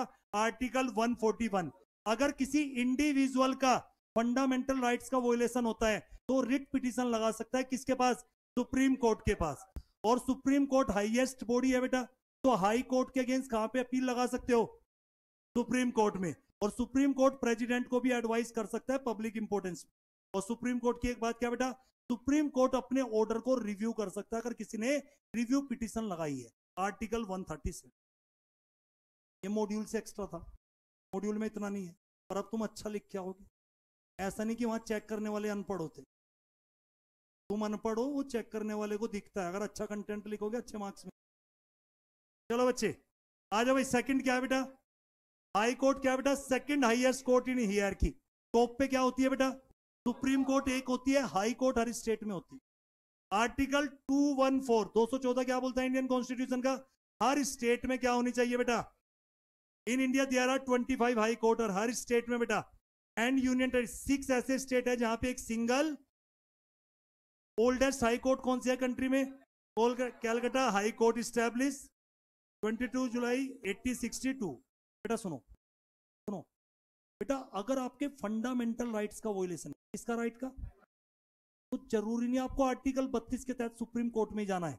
आर्टिकल 226 भी पावर देता है, आप कहां पे भी जा सकते हो, हाई कोर्ट। यानी आर्टिकल 32 और आर्टिकल 226 दोनों क्या पावर देते हैं बेटा, अगर आपके फंडामेंटल का राइट का वोलेशन है तो आप रिट पिटीशन सुप्रीम कोर्ट में जाना चाहते हो आर्टिकल 32 के तहत, और हाई कोर्ट में जाना चाहते हो आर्टिकल 220।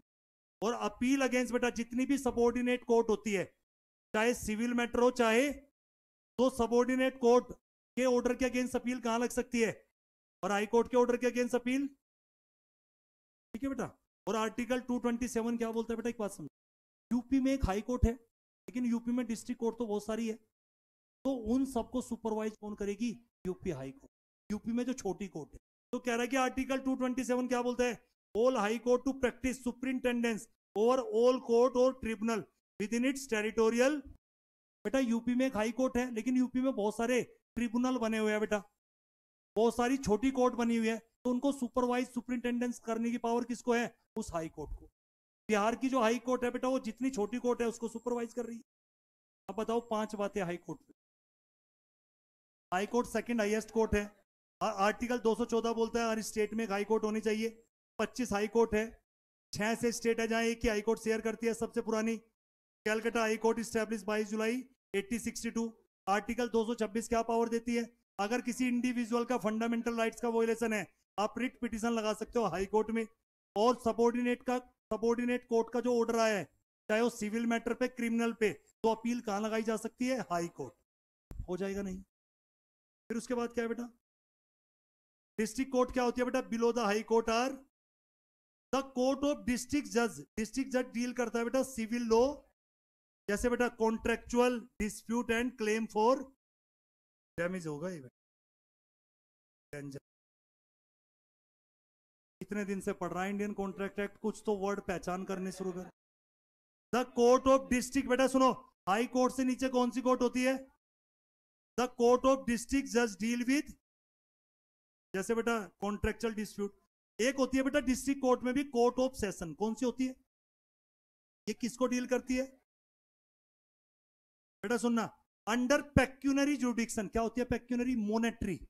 एक होती है टेरिटोरियल जुडिक्शन एरिया वाइज, एक होती है पेक्यूनरी। पेक्यूनरी का मतलब मोनेटरी। कह रहा है कि under pecuniary jurisdiction a civil जज can try suit value not more than, यानी सिविल कोर्ट बेटा याद रखना, ये जो सिविल जज होते हैं ना, कितने तक का ही मैटर देख सकते हैं मोनेटरी वाइज, जो 2 करोड़ से कम की वैल्यू। यही मैटर कहां पे जाएंगे बेटा, छोटी कोर्ट में। जो सिविल जज होगा वो कौन से मैटर को देखेगा, जहां पे वैल्यू किससे कम किया बेटा। और बेटा जुडिक्शन मींस पावर ऑफ, बेटा कोर्ट की ना कुछ टेरिटोरियल जुडिक्शन होती है, जो किस पे बेस होती है बेटा। एक सिंपल सी बात बता, मेरी कंपनी है, उसने आपके साथ धोखा किया, केस कहां करोगे, जहां मेरी कंपनी का रजिस्टर्ड ऑफिस। जनरली याद रखना बेटा, पता केस कहां पे होता है, टेरिटोरियल जुडिक्शन का मतलब क्या होता है, या तो जहां पे डिस्प्यूट अराइज हुआ, या जहां पे प्रॉपर्टी, मेरी प्रॉपर्टी बेटा कहां की है, हरियाणा में है, तो कहीं पे हमारा डिस्प्यूट हुआ, यहाँ पे कोज ऑफ एक्शन जहां पे भी अराइज हुआ, डिस्प्यूट अराइज हुआ, तो वहां के एरिया की जो भी कोर्ट है उस पर केस कर। ये नहीं झगड़ा तो बेटा पटना में हुआ था, सारी चीजें वहां पे, केस कर रहे हो तमिलनाडु में, कौन जाएगा तमिलनाडु में। तो बेटा टेरिटोरियल जुडिक्शन होना जरूरी है या नहीं। तो कह रहे कि कोर्ट की भी क्या होती है अपनी और जो किस पे बेस होती है, उन area covered by them. Cases are decided on base on within, जहां पे पार्टी रह रही है। बेटा एक बात बताओ, हाँ भाई साहब मेरे और तेरे बीच में झगड़ा है, तू कहाँ रहता है? बिहार रहता है और मैं यूपी में रहता हूँ, या तो केस यूपी में जहां मैं रहता हूँ मेरा घर है उस जुरिडिक्शन में जो कोर्ट है वहां पे चलेगा, या तेरी जुरिडिक्शन में। या दूसरा बेटा, जहां पे प्रॉपर्टी क्या है बेटा, where property under dispute is situated. ऐसा भी तो हो सकता है बेटा, हम दोनों रहने वाले बिहार के हैं लेकिन प्रॉपर्टी हरियाणा में, तो या तो जहां हम रह रहे हैं बेटा वहां पे केस चल सकता है, या जहां पे डिस्प्यूट हुआ है बेटा प्रॉपर्टी, तो इसी को क्या बोलते हैं, टेरिटोरियल जुरिडिक्शन। क्या बोलते हैं इसको? एक होती है टेरिटोरियल जुरिडिक्शन जो एरिया पे बेस करती है, एक होती है पेक्यूनरी जुरिडिक्शन जो मनी पे डिपेंड होती है। जैसे मैंने बोला सिविल जज कितने तक के मैटर देख सकता है मनी में, 2 करोड़ से कम। नेक्स्ट कौन सी है बेटा, क्या होती है बेटा ये metropolitan court? This is a establish by, पहले तो जरूर लिख के आना, मेट्रोपॉलिटन कोर्ट स्टैब्लिश किसने किया बेटा, लेकिन किससे कंसेंट लेके, in metropolitan area. These court are subordinate, ये किसके सबऑर्डिनेट है बेटा, these court are subordinate to the, और इसमें जो जज होता है उसको क्या बोलते हैं बेटा, जो chief metropolitan magistrate can pass, बेटा कोई भी ऑर्डर पास कर सकता है एक्सेप्ट, ये फांसी की सजा नहीं दे सकता यहाँ का जो मैजिस्ट्रेट, ना किसी को लाइफ इंप्रिजमेंट दे सकता, और सजा भी बेटा टर्म किससे ज्यादा नहीं हो सकता। ठीक है बेटा, तो ये पॉइंट। और ये बेटा कोई बताएगा मेट्रोपॉलिटन सिटी कौन सी होती है, जहां पे 10 लाख या उससे ज्यादा लोग रहते हैं। दिल्ली विल्ली बोलने की जरूरत नहीं, सीधा क्या बोलना है, जहां 10 लाख या उससे ज्यादा लोग रहते हैं उसको हम क्या बोलते हैं बेटा, मेट्रो सिटी। ठीक है बेटा, तो ये बोल देना यहाँ पे एक चीफ मेट्रोपॉलिटन मैजिस्ट्रेट होता है, उसकी पावर किसके इक्विवेलेंट है बेटा, और एक metropolitan magistrate has power as a court of, इसमें भी बेटा फर्स्ट क्लास। बेटा यहाँ पे जाओगे तो बहुत कुछ है बताने को, पर इसमें से ही देखना। मुझे जल्दी से बताओ बेटा, आपसे पूछ लिया जुडिशरी सिस्टम, सुप्रीम कोर्ट पे पॉइंट याद रहेंगे, हाई कोर्ट, डिस्ट्रिक्ट कोर्ट, और चौथा क्या, तो क्या बेटा जुडिशियल सिस्टम भी कवर हो गया। अब हमारा बस लास्ट टॉपिक रह गया N4। देखो मैंने तुम्हें लेजिस्लेटिव बॉडी बता दी, लॉ कैसे बनता है, मैंने तुम्हें जुडिशरी बता दी, अब बचा क्या, एग्जीक्यूटिव बॉडी। चैप्टर खत्म। तुम्हें अब तक ये नहीं समझ में आया, पूरा चैप्टर 3 बात पे था, लेजिस्लेटिव बॉडी, एग्जीक्यूटिव बॉडी, और यही तो पढ़ना था। और अब बस क्या बचा हमारा, एग्जीक्यूटिव बॉडी। एग्जीक्यूटिव बॉडी बेटा यहां पे ध्यान से सुनो, एग्जीक्यूटिव, हाँ बच्चे, एग्जीक्यूटिव बॉडी क्या करती है बेटा, लॉ को इंप्लीमेंट करती है। क्या करती है बेटा, ध्यान से सुनना, लॉ इंप्लीमेंट तो होता है, लेकिन लॉ इंप्लीमेंट एग्जीक्यूटिव बॉडी किसके थ्रू करती है, ये वर्ड पकड़ गए तो बेटा समझ आ जाएगा, through various ministries, through various and department. यही पढ़ाने हैं मुझे इसमें, डिपार्टमेंट। और ये बताओ एग्जीक्यूटिव बॉडी क्या करती है बेटा, लॉ को इंप्लीमेंट करते हैं, इसको हम क्या भी बोलते हैं बेटा, ये लॉ को क्या कराती है, एनफोर्सिंग द लॉ। इसी को क्या बोलते हैं, एग्जीक्यूटिव, ये लॉ को इंप्लीमेंट कराती है। किसके थ्रू लॉ को इंप्लीमेंट कराती है, वेरियस मिनिस्ट्रीज एंड, बच्चे बताना मुझे कुछ मिनिस्ट्रीज के नाम, वैसे तो बहुत सारी मिनिस्ट्रीज है लेकिन आपके उसमें 4 मिनिस्ट्री की बात हुई है, आपके एग्जाम में 4 मिनिस्ट्री है वैसे तो, ministry of finance, ministry of corporate affair, ministry of defence, ministry of home affairs, ministry of agriculture, ministry of sports, 40 से ज्यादा मिनिस्ट्री है प्रैक्टिकली। सुनो सुनो बेटा, लेकिन सिर्फ आपको अपने कोर्स में कितनी मिनिस्ट्री पढ़ के जानी है, ministry of finance, ministry of corporate affairs, ministry of home affairs, ministry of law and, clear बेटा। देखो बेटा ये तुम्हारे मॉड्यूल से उठाया जो तुम्हें टेक्निकल लगता है। सुनो भाई, after a law is pass in parliament, एक बार लॉ पास हो गया पार्लियामेंट में, इट हैज टू बी, देखो मैंने लॉ को छोड़ा नहीं, मैंने तोड़ दिया लॉ को तुम्हारे मॉड्यूल में से, जो तुम्हें लग रहा है मेरे नोट्स तुम्हारे मॉड्यूल में से कह रहा है कि आफ्टर, पहले लॉ कहां पास कराया हमने, इट हैज टू बी, इसको एनफोर्स कराना है, somebody should monitor whether law is being, भैया ये भी तो चेक करो, तुमने कंपनीज एक्ट तो बना दिया, ये कंपनीज एक्ट फॉलो हो रहा है या नहीं कंपनी पे, इसके लिए बेटा क्या होने चाहिए बेटा, somebody should monitor whether law is being, और ये जॉब कौन करता है बेटा, और depending on whether a law is central law, और अगर सेंट्रल का लॉ है तो सेंट्रल गवर्नमेंट एग्जीक्यूटिव अथॉरिटी, और अगर स्टेट का लॉ है तो स्टेट गवर्नमेंट क्या हो जाएगी, एनफोर्सिंग अथॉरिटी लॉ। ये भी पॉइंट क्लियर, पढ़ के देखो कितना सिंपल था। फिर उसके बाद बेटा fourth purpose, government function are distributed to various, तो ये काम गवर्नमेंट किसके थ्रू कराती है, various ministries. Some of the popular ministries are ministry of corporate, ministry of home affairs, ministry of law and, और इन मिनिस्ट्री के हमेशा मिनिस्टर होते, जैसे फाइनेंस मिनिस्टर निर्मला सीतारमन, और बेटा आपकी मिनिस्ट्री ऑफ कॉर्पोरेट अफेयर की minister Nirmala Sitharaman, home affairs Amit Shah, और ministry of law and justice ये देखना बेटा कौन है, अर्जुन मेघवाल करके, किसने बोला अर्जुन कुछ वो करके, यही अर्जुन मेघवाल, ये पता होना चाहिए बेटा। हाँ बेटा, these ministries are headed by, बेटा एक बात बताओ, जो ये मिनिस्ट्री होती है इसके मिनिस्टर तो होते हैं, हर मिनिस्ट्री का एक मिनिस्टर होता है, पर तुम्हें लगता है ये अनपढ़ लोग बेटा सब कुछ कर रहे हैं, तुम्हें ऐसा लगता है लालू प्रसाद यादव चला रहा था रेल है, अरे मैं इतने आईएएस आईपीएस ऑफिसर थे वो पॉलिसी बनाते हैं, ये हाँ बस ये नेता लोग होते हैं, ये उनको बोल देते हैं ऐसा करना है, गरीब लोगों का ध्यान रखना, बस इनका लीडरशिप क्वालिटी होती है, लेकिन पॉलिसी मेकिंग कौन करते हैं, IAS IPS officer, IAS officer. तो कह रहा है कि बेटा हर मिनिस्ट्री का मिनिस्टर होता है run by officer of Indian, ठीक है बेटा। अब सुनना बेटा, अब जैसे मैं तुमसे दो एग्जांपल पूछता हूं बेटा, जल्दी से बताओ मुझे, कंपनीज एक्ट 2013 में एग्जीक्यूटिव बॉडी कौन है, ministry of corporate affair. Companies act में लेजिस्लेटिव बॉडी है पार्लियामेंट, लेकिन कंपनीज एक्ट इंप्लीमेंट हो रहा है या नहीं, उसमें एग्जीक्यूटिव बॉडी कौन है, ministry of. Income tax act central का लॉ है, बना कहां पे है, पार्लियामेंट में, लेजिस्लेटिव बॉडी कौन, पार्लियामेंट, लेकिन executive body ministry of finance. तो बेटा एक एक मिनिस्ट्री की बात करते हैं, मिनिस्ट्री ऑफ, देखो बेटा मिनिस्ट्री ऑफ फाइनेंस पे स्पीड से देखते हैं बेटा, इस पे इसको हम वित्त मंत्रालय भी बोलते हैं, क्या बोलते हैं इसको, और ये बेटा the ministry of finance is a ministry within government of India, यानी गवर्नमेंट ऑफ इंडिया के अंदर एक इंपॉर्टेंट मिनिस्ट्री है फाइनेंस मिनिस्ट्री, जो किससे कंसर्न है बेटा, economy of, serving as a treasury. बेटा मुझे बताओ फाइनेंस मिनिस्टर ही तो होता है बेटा, यहाँ पे देखो मिनिस्ट्री ऑफ फाइनेंस की इंपॉर्टेंस, बजट वगैरह प्रिपेयर होता है, प्रेजेंट होता है, बजट नहीं आता, तो ये प्रिपेयर और प्रेजेंट कौन सी मिनिस्ट्री कर रही है, मिनिस्ट्री ऑफ फाइनेंस। एक पॉइंट ये लिख सकते हो नहीं फंक्शन में, हाँ बेटा फंक्शन क्या है, जो भी यूनियन बजट आता है बेटा उसको प्रेजेंट और प्रिपेयर कौन कर रही है, मिनिस्ट्री ऑफ, और ये एक इंपॉर्टेंट मिनिस्ट्री है गवर्नमेंट ऑफ इंडिया के अंदर। और उसके बाद इन पर ये बेटा किससे कंसर्न है, taxation, financial law, financial institution, और तो और तुम्हारे कैपिटल मार्केट, सेंट्रल और state finances and union budget, इनसे कंसर्न है।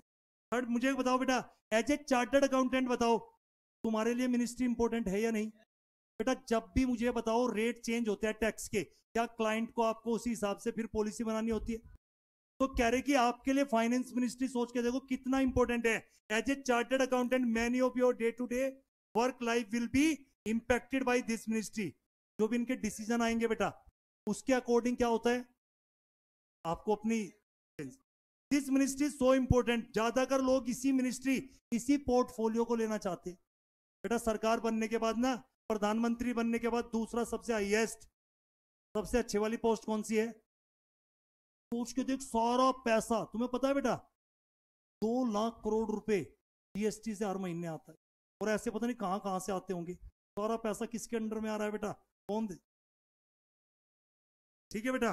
तो वन ऑफ इंपॉर्टेंट फंक्शन क्या होता है फाइनेंस मिनिस्ट्री का, प्रेजेंटेशन ऑफ, और ये एनुअल इवेंट होती है बेटा, जो प्रोफेशनल होते हैं सीए उसका वेट करते रहते हैं, और तो और प्रोफेशनल तो वेट करते हैं बजट का, क्या कॉमन मैन नहीं वेट करता। इस बार 12 लाख तक टैक्स माफ कर दिया, उन्हें खुशी नहीं मिली होगी, और अब आगे से जो टैक्स होगा बेटा, ये 12 लाख पे टैक्स नहीं आगे से, लेकिन इस साल नहीं, इस साल की जो भर रहे हो कभी इसमें भी आप सोच रहे हो, तो क्या कह रहे बेटा, कॉमन मैन को भी बेनिफिट हुआ और किसको भी, प्रोफेशनल। और तो रेट ऑफ टैक्स बेटा जब चेंज हो गए, तो आप अगर कोई बिजनेस कर रहे हो या तो इंक्रीज हो गया डिक्रीज हो गए, तो क्या आप पे इंपैक्ट पड़ता होगा या नहीं, हाँ बेटा, मिनिस्ट्री ऑफ फाइनेंस बेटा, इसके अंदर 4 क्या है बेटा, सेंट्रल सिविल सर्विस। कल ना मैं यही क्वेश्चन जरूर दूंगा, देखता हूँ कुछ ऐसा ना जो तुम लिख नहीं पाओगे वो टेस्ट में दूंगा।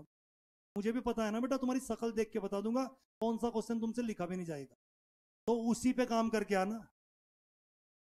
अब ये देखो, ये जरूर लिख के आना बेटा, मिनिस्ट्री ऑफ फाइनेंस के अंदर बेटा 4 सेंट्रल सिविल सर्विस होती है। कौन कौन सी? Indian revenue service, Indian audit and accountant service, Indian economic service, Indian civil account, ये जरूर लिख के आना। और डिपार्टमेंट कौन से होते हैं बेटा मिनिस्ट्री ऑफ फाइनेंस के अंदर? ये सारे याद कर लेना, बस हेडिंग हेडिंग लिख के आना है। Department of economic affairs, department of department of department of department of investment and public asset, और डिपार्टमेंट ऑफ, अब इस पे जाओगे तो यूपीएससी का पेपर हो जाएगा, कम से कम 5 घंटे का लेक्चर बन सकता है इन्हीं टॉपिक, तो आपके उसमें सिर्फ वर्ड दे रखे, तो बस आप जरूर ये लिख के आना बेटा, ये पॉइंट जरूर लिख के आना, टेस्ट में मुझे दिखने चाहिए। 4 सेंट्रल सिविल सर्विस है इसके अंदर, इनके नाम, और साथ में क्या दिखना चाहिए, डिपार्टमेंट अंडर। नेक्स्ट क्या है बेटा, मिनिस्ट्री ऑफ, क्या होती है बेटा, ध्यान से, छोटी छोटी बातें बेटा। ये जो मिनिस्ट्री ऑफ कॉर्पोरेट अफेयर है बेटा, ये किसका एडमिनिस्ट्रेशन करती है? Administration of companies act. सुना भाई, ये पॉइंट सारे बच्चे लेके आएंगे। Ministry of corporate affair companies act का एडमिनिस्ट्रेशन करती है, और कुछ बच्चों को सिर्फ इतना ही पता है, एलएलपी एक्ट का भी करती है। देखो बेटा, एक और भी है, कॉम्पिटिशन एक्ट। अगर किसी को अच्छा पेपर कंटेंट लिख के आना है, कॉम्पिटिशन एक्ट 2002, और भी अच्छा लिख के आना है, आईबीसी, इंसॉल्वेंसी बैंक्रप्सी कोड। बेटा मिनिस्ट्री ऑफ कॉर्पोरेट अफेयर किसका एडमिनिस्ट्रेशन करती है? कंपनीज एक्ट का, एलएलपी एक्ट का, कॉम्पिटिशन एक्ट का, इंसॉल्वेंसी बैंक्रप्सी कोड। नहीं लिख रहे हो ना, वहां हाथ नहीं चलेंगे बेटा। करण को शराप दिया था उसके गुरु ने कि मेन टाइम पे बेटा तेरे हाथ नहीं चलेंगे, ऐसे कर रहा था, भूल गया था सब। जब यहां लिख ही नहीं रहा है तो पेपर, बेटा एक बात बताऊं आपको, आपका भरम है बेटा, अब तू ये बोल रहा है तो तेरी बात पे मैं ट्रस्ट कर रहा हूं फुल। चलो पहला पॉइंट बताओ, मिनिस्ट्री ऑफ कॉर्पोरेट अफेयर बेटा, पहला पॉइंट क्या लिख के आओगे, administration of companies act, LLP act. एक और सुनना बेटा जो तुम्हें पता भी नहीं है, एक अच्छा पॉइंट लिख के आना पेपर में, MCA supervise 3 professional body, MCA supervise 3 professional body. हाँ बेटा, बेटा 3 प्रोफेशनल बॉडी को सुपरवाइज करता है IC, ministry of corporate affair. कौन सी? आईसीआई। और जब वहां पे आ रहा होगा ना, तुम ढूंढ रहे होंगे कि क्या लिखूं, मैं तुम्हें एक्स्ट्रा बता रहा हूं, नोट डाउन कर लो। तो बेटा ध्यान से सुनो, MCA supervise 3 professional body, ICI, और इसका अपना एक्ट बना हुआ है 1949, सीएमए का 1959, सीएस का 1980, ये भी पता होना चाहिए, तीनों के अपने सेपरेट एक्ट है। तो एमसीए तीनों प्रोफेशनल बॉडी को सुपरवाइज करता है।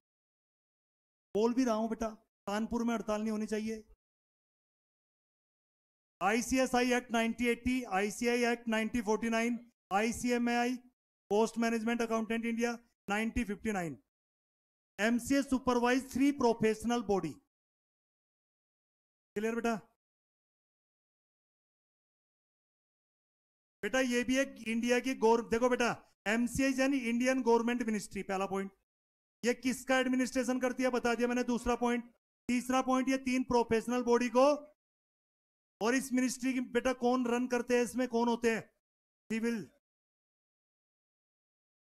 इंडियन सिविल सर्विस वाले बेटा। These officer are elected through, और एग्जामिनेशन कौन कंडक्ट कराते हैं इनका? यूपीएससी। और आईएएस पोस्ट क्या होती है यहाँ पे बेटा? डायरेक्टर जनरल ऑफ, और इसका जो भी स्केल होता है इसको क्या मिलेगा, वो कौन फिक्स कर रहा है बेटा?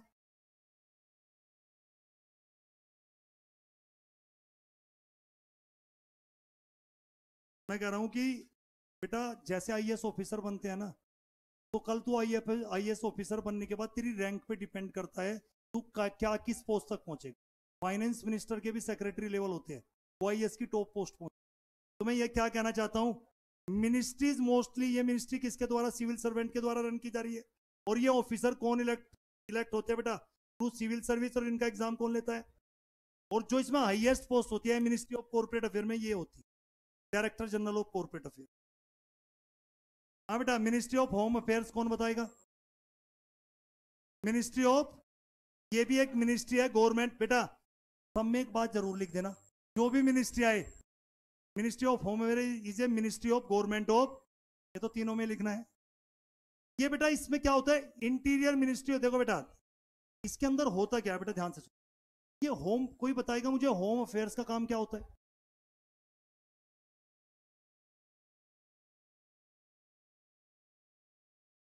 सुनो बेटा, मिनिस्ट्री ऑफ होम अफेयर्स भी बेटा क्या है, एक गवर्नमेंट ऑफ इंडिया के अंडर एक मिनिस्ट्री है।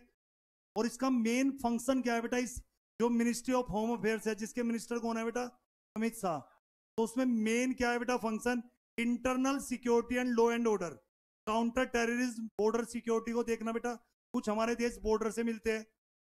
और साथ में coordination among central and police force. दूसरा बेटा सुपरवाइज करना कौन सी ऑर्गेनाइजेशन को, like CRPF, BSF, CISF, ITBP, Assam rifles. और साथ में बेटा डिजास्टर मैनेजमेंट। कई बार होता नहीं बेटा, आप देखते हो इसमें उत्तराखंड में बेटा कुछ डिजास्टर वगैरह कुछ ये आ जाती है, उनको कैसे मैनेज करना है, इसको भी कौन देख रहा है बेटा, मिनिस्ट्री ऑफ होम अफेयर। जरूर लिख के आना। The home ministry is headed by union ministry of home affairs. Her ministry बेटा इनको किस, इंटरनल सिक्योरिटी और डोमेस्टिक पॉलिसी को भी देखना होता है। हाँ बेटा समझ में आया, मिनिस्ट्री ऑफ होम अफेयर्स, ये फंक्शन जरूर लिख देना। फिर उसके बाद बेटा मिनिस्ट्री ऑफ होम अफेयर्स के भी बहुत सारे डिपार्टमेंट है, कौन कौन से ये याद कर लेना। Department of department of Jammu Kashmir and Ladakh affairs, department of home, department of, और साथ में बेटा एक वर्ड आया था ऑफिशियल लैंग्वेज, इसमें भी कुछ पॉइंट दे रखा है, central translation bureau, central Hindi training institute.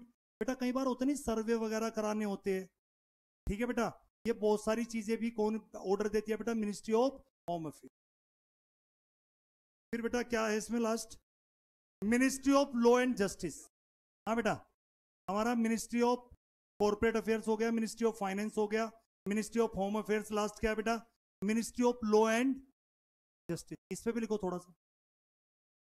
हाँ बच्चे, ministry of law and justice बेटा ये भी एक गवर्नमेंट ऑफ इंडिया की मिनिस्ट्री है। जुडिशियल रिफॉर्म्स, बेटा फंक्शन क्या है ministry of law and justice के, अगर कोई लॉ ड्राफ्ट करना है बेटा तो उसके लिए बेटा ministry of law and justice. कोई लीगल एडवाइस देनी है प्रेसिडेंट को, मिनिस्ट्री को, डिपार्टमेंट को, लीगल इशू पे, उसके लिए कौन सी मिनिस्ट्री है, मिनिस्ट्री ऑफ लॉ एंड। अगर कभी ऐसा लगता है कि कोई कानून बहुत पुराना हो चुका है, जैसे नया कंपनीज एक्ट आया, अभी बात चल रही है बेटा इनकम टैक्स की जगह पे भी नया लॉ लेके आ रहे हैं बेटा, तो ये कौन लेके आ रही है, उस पर काम कौन कर रहा है बेटा, ministry of law and justice. या कोई लीगल रिफॉर्म्स करने हैं बेटा, आजकल आप देखते हो कोर्ट में बेटा, कोर्ट में रिफॉर्म्स नहीं हुए, पहले वैसे होता था बेटा, अब रिकॉर्ड आप देखते हो बेटा, अब ई वोट वैसे हो रही है बेटा, ई उसमें हो रहा है बेटा, इलेक्ट्रॉनिक उसमें हो रही है, सारी चीजें रिकॉर्ड भी इलेक्ट्रॉनिक मेंटेन हो रहे हैं, तो ये लीगल रिफॉर्म्स है। जुडिशियल रिफॉर्म्स भी हो रहे हैं बेटा, तो ये सारे काम कौन देख रहा है बेटा, ministry of law and justice. और इसके अंदर भी लिख देना बेटा डिपार्टमेंट कौन कौन से होते हैं, department of legal affairs, legislative department, department of,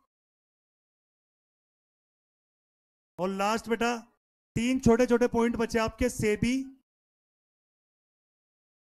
हाँ बेटा सेबी पे बताओ 5-7 पॉइंट, क्या याद है तुम्हें, सेबी सारे बच्चों को बताना है। सेबी एक रेगुलेटरी बॉडी है, सेबी का जो एक्ट बना है सेबी एक्ट 1992, जो भी हमारे यहाँ कैपिटल मार्केट होती है, शेयर मार्केट होती है, म्यूचुअल फंड, इनको रेगुलेट कौन कर रहा है, सेबी। और तो और बेटा अगर कोई इनसाइडर ट्रेडिंग करता है बेटा, सेबी उसको चेक करता है। इनसाइडर ट्रेडिंग के लिए भी किसने कानून बना रखे हैं, सेबी। और हर लिस्टेड कंपनी को सेबी के रूल रेगुलेशन फॉलो करने होते हैं। हर लिस्टेड कंपनी को क्या करना होता है बेटा, सेबी के रूल रेगुलेशन फॉलो, ठीक है बेटा। और सेबी बेटा याद रखना, सेबी का एक्ट कौन सा है बेटा, 90, और ये किसके अंडर में आता है बेटा, ministry of finance. Reserve bank of India पे क्या क्या बताओगे बेटा, हाँ भाई मुझे बताओ रिजर्व बैंक ऑफ इंडिया पे क्या क्या पॉइंट है। पहली बात आरबीआई एक्ट बेटा 1934 है, इफेक्टिव 1935 में हुआ था। रिजर्व बैंक ऑफ इंडिया क्या बेटा, एक सेंट्रल बैंक है, जो बैंकों का पापा है बेटा, बैंकों का पापा कौन है बेटा? रिजर्व। अगर किसी बैंक को लाइसेंस लेना है कौन देगा बेटा नए बैंक को? आरबीआई। अगर कोई भी तुम फॉरेन एक्सचेंज लेके आ रहे हो बाहर से, किसकी अप्रूवल चाहिए? आरबीआई।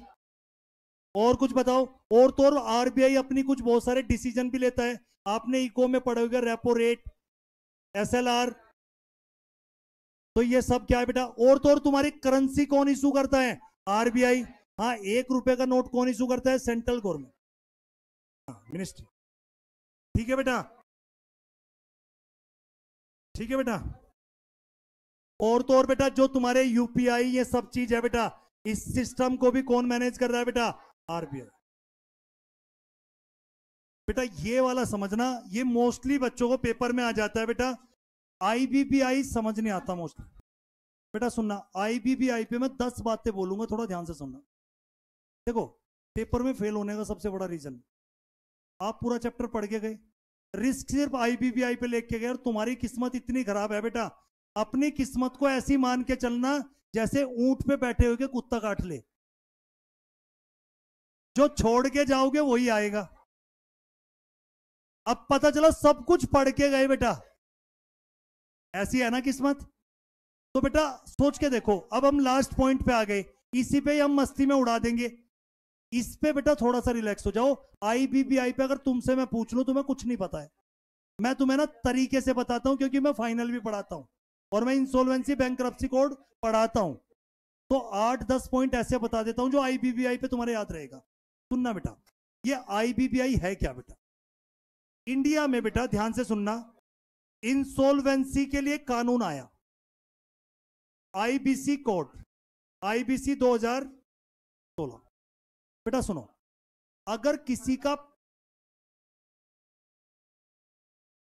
बेटा जाओ आप यहां से, बेटा निकल, चलो बेटा, चलो बेटा। Insolvency and bankruptcy board of India, बेटा ध्यान से सुनो, अगर कोई कंपनी आज के टाइम पे बेटा क्या हो जाती है बेटा, इंसॉल्वेंसी का मतलब क्या? जनरली क्या होता है, कंपनी बैंक से पैसा लेती है और फिर पैसा देती नहीं बेटा, और बैंक भिखारी की तरह पीछे फिरा, साहब पैसे दे दो। गलत है या नहीं? अब एक कानून बनाया आईबीसी, अगर किसी कंपनी ने 1 करोड़ या उससे ज्यादा का अमाउंट है उस पर डिफॉल्ट कर दिया, बैंक से पैसा लिया कितने का? 1 करोड़ से ज्यादा का डिफॉल्ट हो गया, आप उस कंपनी को बेटा आईबीसी के तहत क्या करा सकते हो बेटा? वो वाइंडिंग अप में भी जा सकती, या तो पैसा देगी, प्लान बनाएगी, वरना क्या होगा, कितनी बड़ी कंपनी है बेटा वो बंद हो सकती। अब मुझे बताओ, क्रेडिटर के लिए जबरदस्त कानून आया है नहीं? अगर किसी क्रेडिटर का किसी कंपनी ने बेटा कितना पैसे का डिफॉल्ट कर दिया, 1 करोड़ या, तो आईबीसी कोड के तहत आप उस पर कार्रवाई, और कार्रवाई कहां पे होगी बेटा? मैटर जाएगा एनसीएलटी में। आईबीसी के मैटर कहां पे जाते हैं? National company law tribunal. बात समझ में? और बेटा जैसे कैपिटल मार्केट का रेगुलेटर सेबी है, मनी मार्केट का रेगुलेटर आरबीआई है, इंसॉल्वेंसी मैटर का जो रेगुलेटर है वो IBBI, insolvency bankruptcy board of. तो मुझे बताओ, इंसॉल्वेंसी मैटर में रेगुलेटर कौन होता है? आईबीबीआई। अब सुनना मेरी बात बेटा, एक होता है बेटा इंसॉल्वेंसी प्रोफेशनल, सुनना मेरी बात बेटा, हमारी कंपनी किस में चली गई बेटा? आईबीसी में। अब उस कंपनी को पता कौन रिप्रेजेंट करेगा? उस कंपनी को जिंदा करने की, रिवाइव करने की कोशिश किसके कंधे पे है? उसको बोलते हैं इंसॉल्वेंसी प्रोफेशनल। वो होता है सीए, सीएस, सीएमए, एडवोकेट, 10 साल का एक्सपीरियंस, और इंसॉल्वेंसी प्रोफेशनल का एग्जाम होता है, यानी तुम 10 साल की सीए की प्रैक्टिस करके इस एग्जाम को दे सकते हो।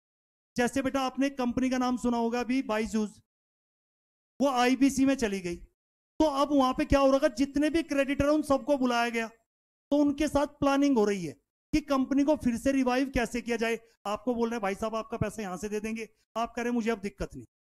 अगर तुम्हें अभी भी दिक्कत है तो कंपनी किस में जाएगी? Winding up. और ये सारा प्लान कौन बना रहा है कंपनी को रिवाइव करने का? Insolvency professional. और ये इंसॉल्वेंसी प्रोफेशनल कौन है? CS, CS, CMA, advocate in practice, 10 साल का एक्सपीरियंस। तो मुझे बताओ, इंसॉल्वेंसी प्रोफेशनल समझ में आया? यानी कंपनी को रिवाइव करने के लिए जो प्लान बनाएगा वो सारा काम कौन देखेगा? Insolvency professional. सर फिर ये आईपीए कौन है? बेटा आप सबने सीए कर ली और 10 साल का आपका एक्सपीरियंस है, आपको पेपर देना पड़ेगा। क्या देना पड़ेगा? और ये पेपर कौन लेगा? आपका इंसॉल्वेंसी प्रोफेशनल। और ये पता कौन है भारत में अभी? आपके तीनों इंस्टीट्यूट एक्ट कर रही है। CA, CS, CMA institute act as a IPA, insolvency professional agency. यानी तुम्हारे तीनों इंस्टीट्यूट एक्ट कर रहे हैं आईपीए। यानी कल इंसॉल्वेंसी प्रोफेशनल को एग्जाम देना है तो किसके पास जाएगा?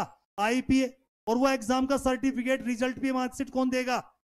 तब जाके आप इंसॉल्वेंसी के मैटर को डील।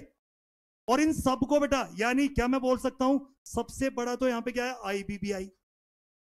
उसके नीचे बेटा ये कौन है? इंसॉल्वेंसी। और ये कहां जाके बनेंगे बेटा? आईपीए। वैसे एक वर्ड है बेटा, इंफॉर्मेशन यूटिलिटी। ये क्या होता है बेटा? एक बात बताओ, आप सारे क्रेडिटर हो और हमारी कंपनी बेटा कहां पे चली गई? आईबीसी में। मुझे एक बात बताओ, क्या तुम्हें क्रेडिटर को सबको अपना क्लेम देना पड़ेगा? कंपनी कह रही कि भाई सब बता दो किसका कितना कितना पैसा है। तो ये इंफॉर्मेशन यूटिलिटी क्या है बेटा? यहां पे सारी इंफॉर्मेशन अवेलेबल होती है, सारा डाटा कलेक्ट होता है, जिसका पैसा है सब बता दो। उससे होगा क्या बेटा? हम कंपनी को रिवाइव करने की कोशिश कर रहे हैं, तुम सबने अपना बताया मेरे 20,000 है, मेरे 30,000 है, तो ये सारा रिकॉर्ड कहां मेंटेन है बेटा? किसके पास बेटा? एक बात बताओ, हम कंपनी को रिवाइव करना चाहते हैं, पहले तो हमें यह पता करना पड़ेगा किस किस का पैसा है। वो हमें कहां से पता चल जाएगा? ये सारा डाटा रिकॉर्ड कहां मेंटेन है बेटा? Information utility. तो जल्दी से बताओ बेटा, मैंने क्या बोला? भारत में इंसॉल्वेंसी के लिए कानून आया, आईबीसी कोड। इसका रेगुलेटर कौन है? आईबीबीआई। इंसॉल्वेंसी प्रोफेशनल कौन है बेटा? जो यहां पे कंपनी को रिवाइव कराएगा, जिंदा कराएगा दोबारा से। कैसे कराएगा? प्लान बना के। ये इंसॉल्वेंसी प्रोफेशनल एजेंसी क्या है? आपके तीनों इंस्टीट्यूट एक्ट कर रहे हैं जी आईपी, और ये तीनों पेपर लेते हैं बेटा। Insolvency professional. आईयू क्या है बेटा? एक छोटे से उसमें लिख सकते हो बेटा, ये रिकॉर्ड मेंटेन करता है क्रेडिटर का, किसका कितना कितना रिकॉर्ड है, सारा कहां पे एक बार ही लिख लेंगे हम बेटा। भाई तुम सबसे हमने पूछ लिया कितना कितना किसका पैसा है। जब सबका पैसा हमें पता चल गया तो अब हम तुम्हारी मीटिंग करेंगे कि भाई साहब आप टेंशन मत लो, हम ये बिल्डिंग बेच रहे हैं, आपको पैसा देंगे, तभी तो दोबारा रिवाइव होंगे। वो सब कह रहे कि ओके हमें अब कोई दिक्कत है। तो ये वर्ड पकड़ना।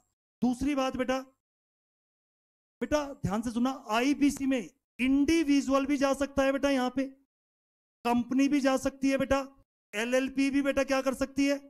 Partnership firm. बेटा ध्यान से सुनना जो मैं बताने जा रहा हूं। कंपनी और एलएलपी के लिए बेटा एडजुडिकेटिंग अथॉरिटी कौन है यहां पे? एनसीएलटी। यानी कंपनी की अगर इंसॉल्वेंसी है और एलएलपी की इंसॉल्वेंसी है, वो कौन डील करेगा? एनसीएलटी। ये लिख लेना कहीं पे, इंडिविजुअल और पार्टनरशिप की डीआरटी, डेट रिकवरी ट्रिब्यूनल। बेटा ध्यान से सुनो, इंसॉल्वेंसी अगर इंडिविजुअल पार्टनरशिप की है तो मैटर किसके पास जाएगा? कौन सी अथॉरिटी के पास? DRT, debt recovery tribunal. लेकिन अगर इंसॉल्वेंसी किसकी है? कॉर्पोरेट की, एलएलपी की, तो मैटर कौन डील करेगा? एनसीएलटी। तो याद रखना है बेटा, it handle case using two tribunal like और डीआरटी। एनसीएलटी कौन से मैटर देखता है? अगर कंपनी की इंसॉल्वेंसी है और ये डेट रिकवरी ट्रिब्यूनल में किसकी इंसॉल्वेंसी के लिए जाएंगे? इंडिविजुअल के लिए बेटा इंसॉल्वेंसी वर्ड नहीं होता, उसके लिए हम क्या वर्ड यूज करते हैं? बैंक्रप्सी। अब कुछ हल्का फुल्का लिख के आ सकते हो, कभी भी ये 6 नंबर का एक क्वेश्चन नहीं आता, ऐसे 3 पूछेंगे तुमसे, से भी ये 2-2 नंबर के, तो थोड़ा अच्छा कंटेंट होगा तभी पास हो, वरना मेहनत तो बेटा सभी कर रहे हैं, सही डायरेक्शन में मेहनत होनी भी तो जरूरी है। क्लियर बेटा?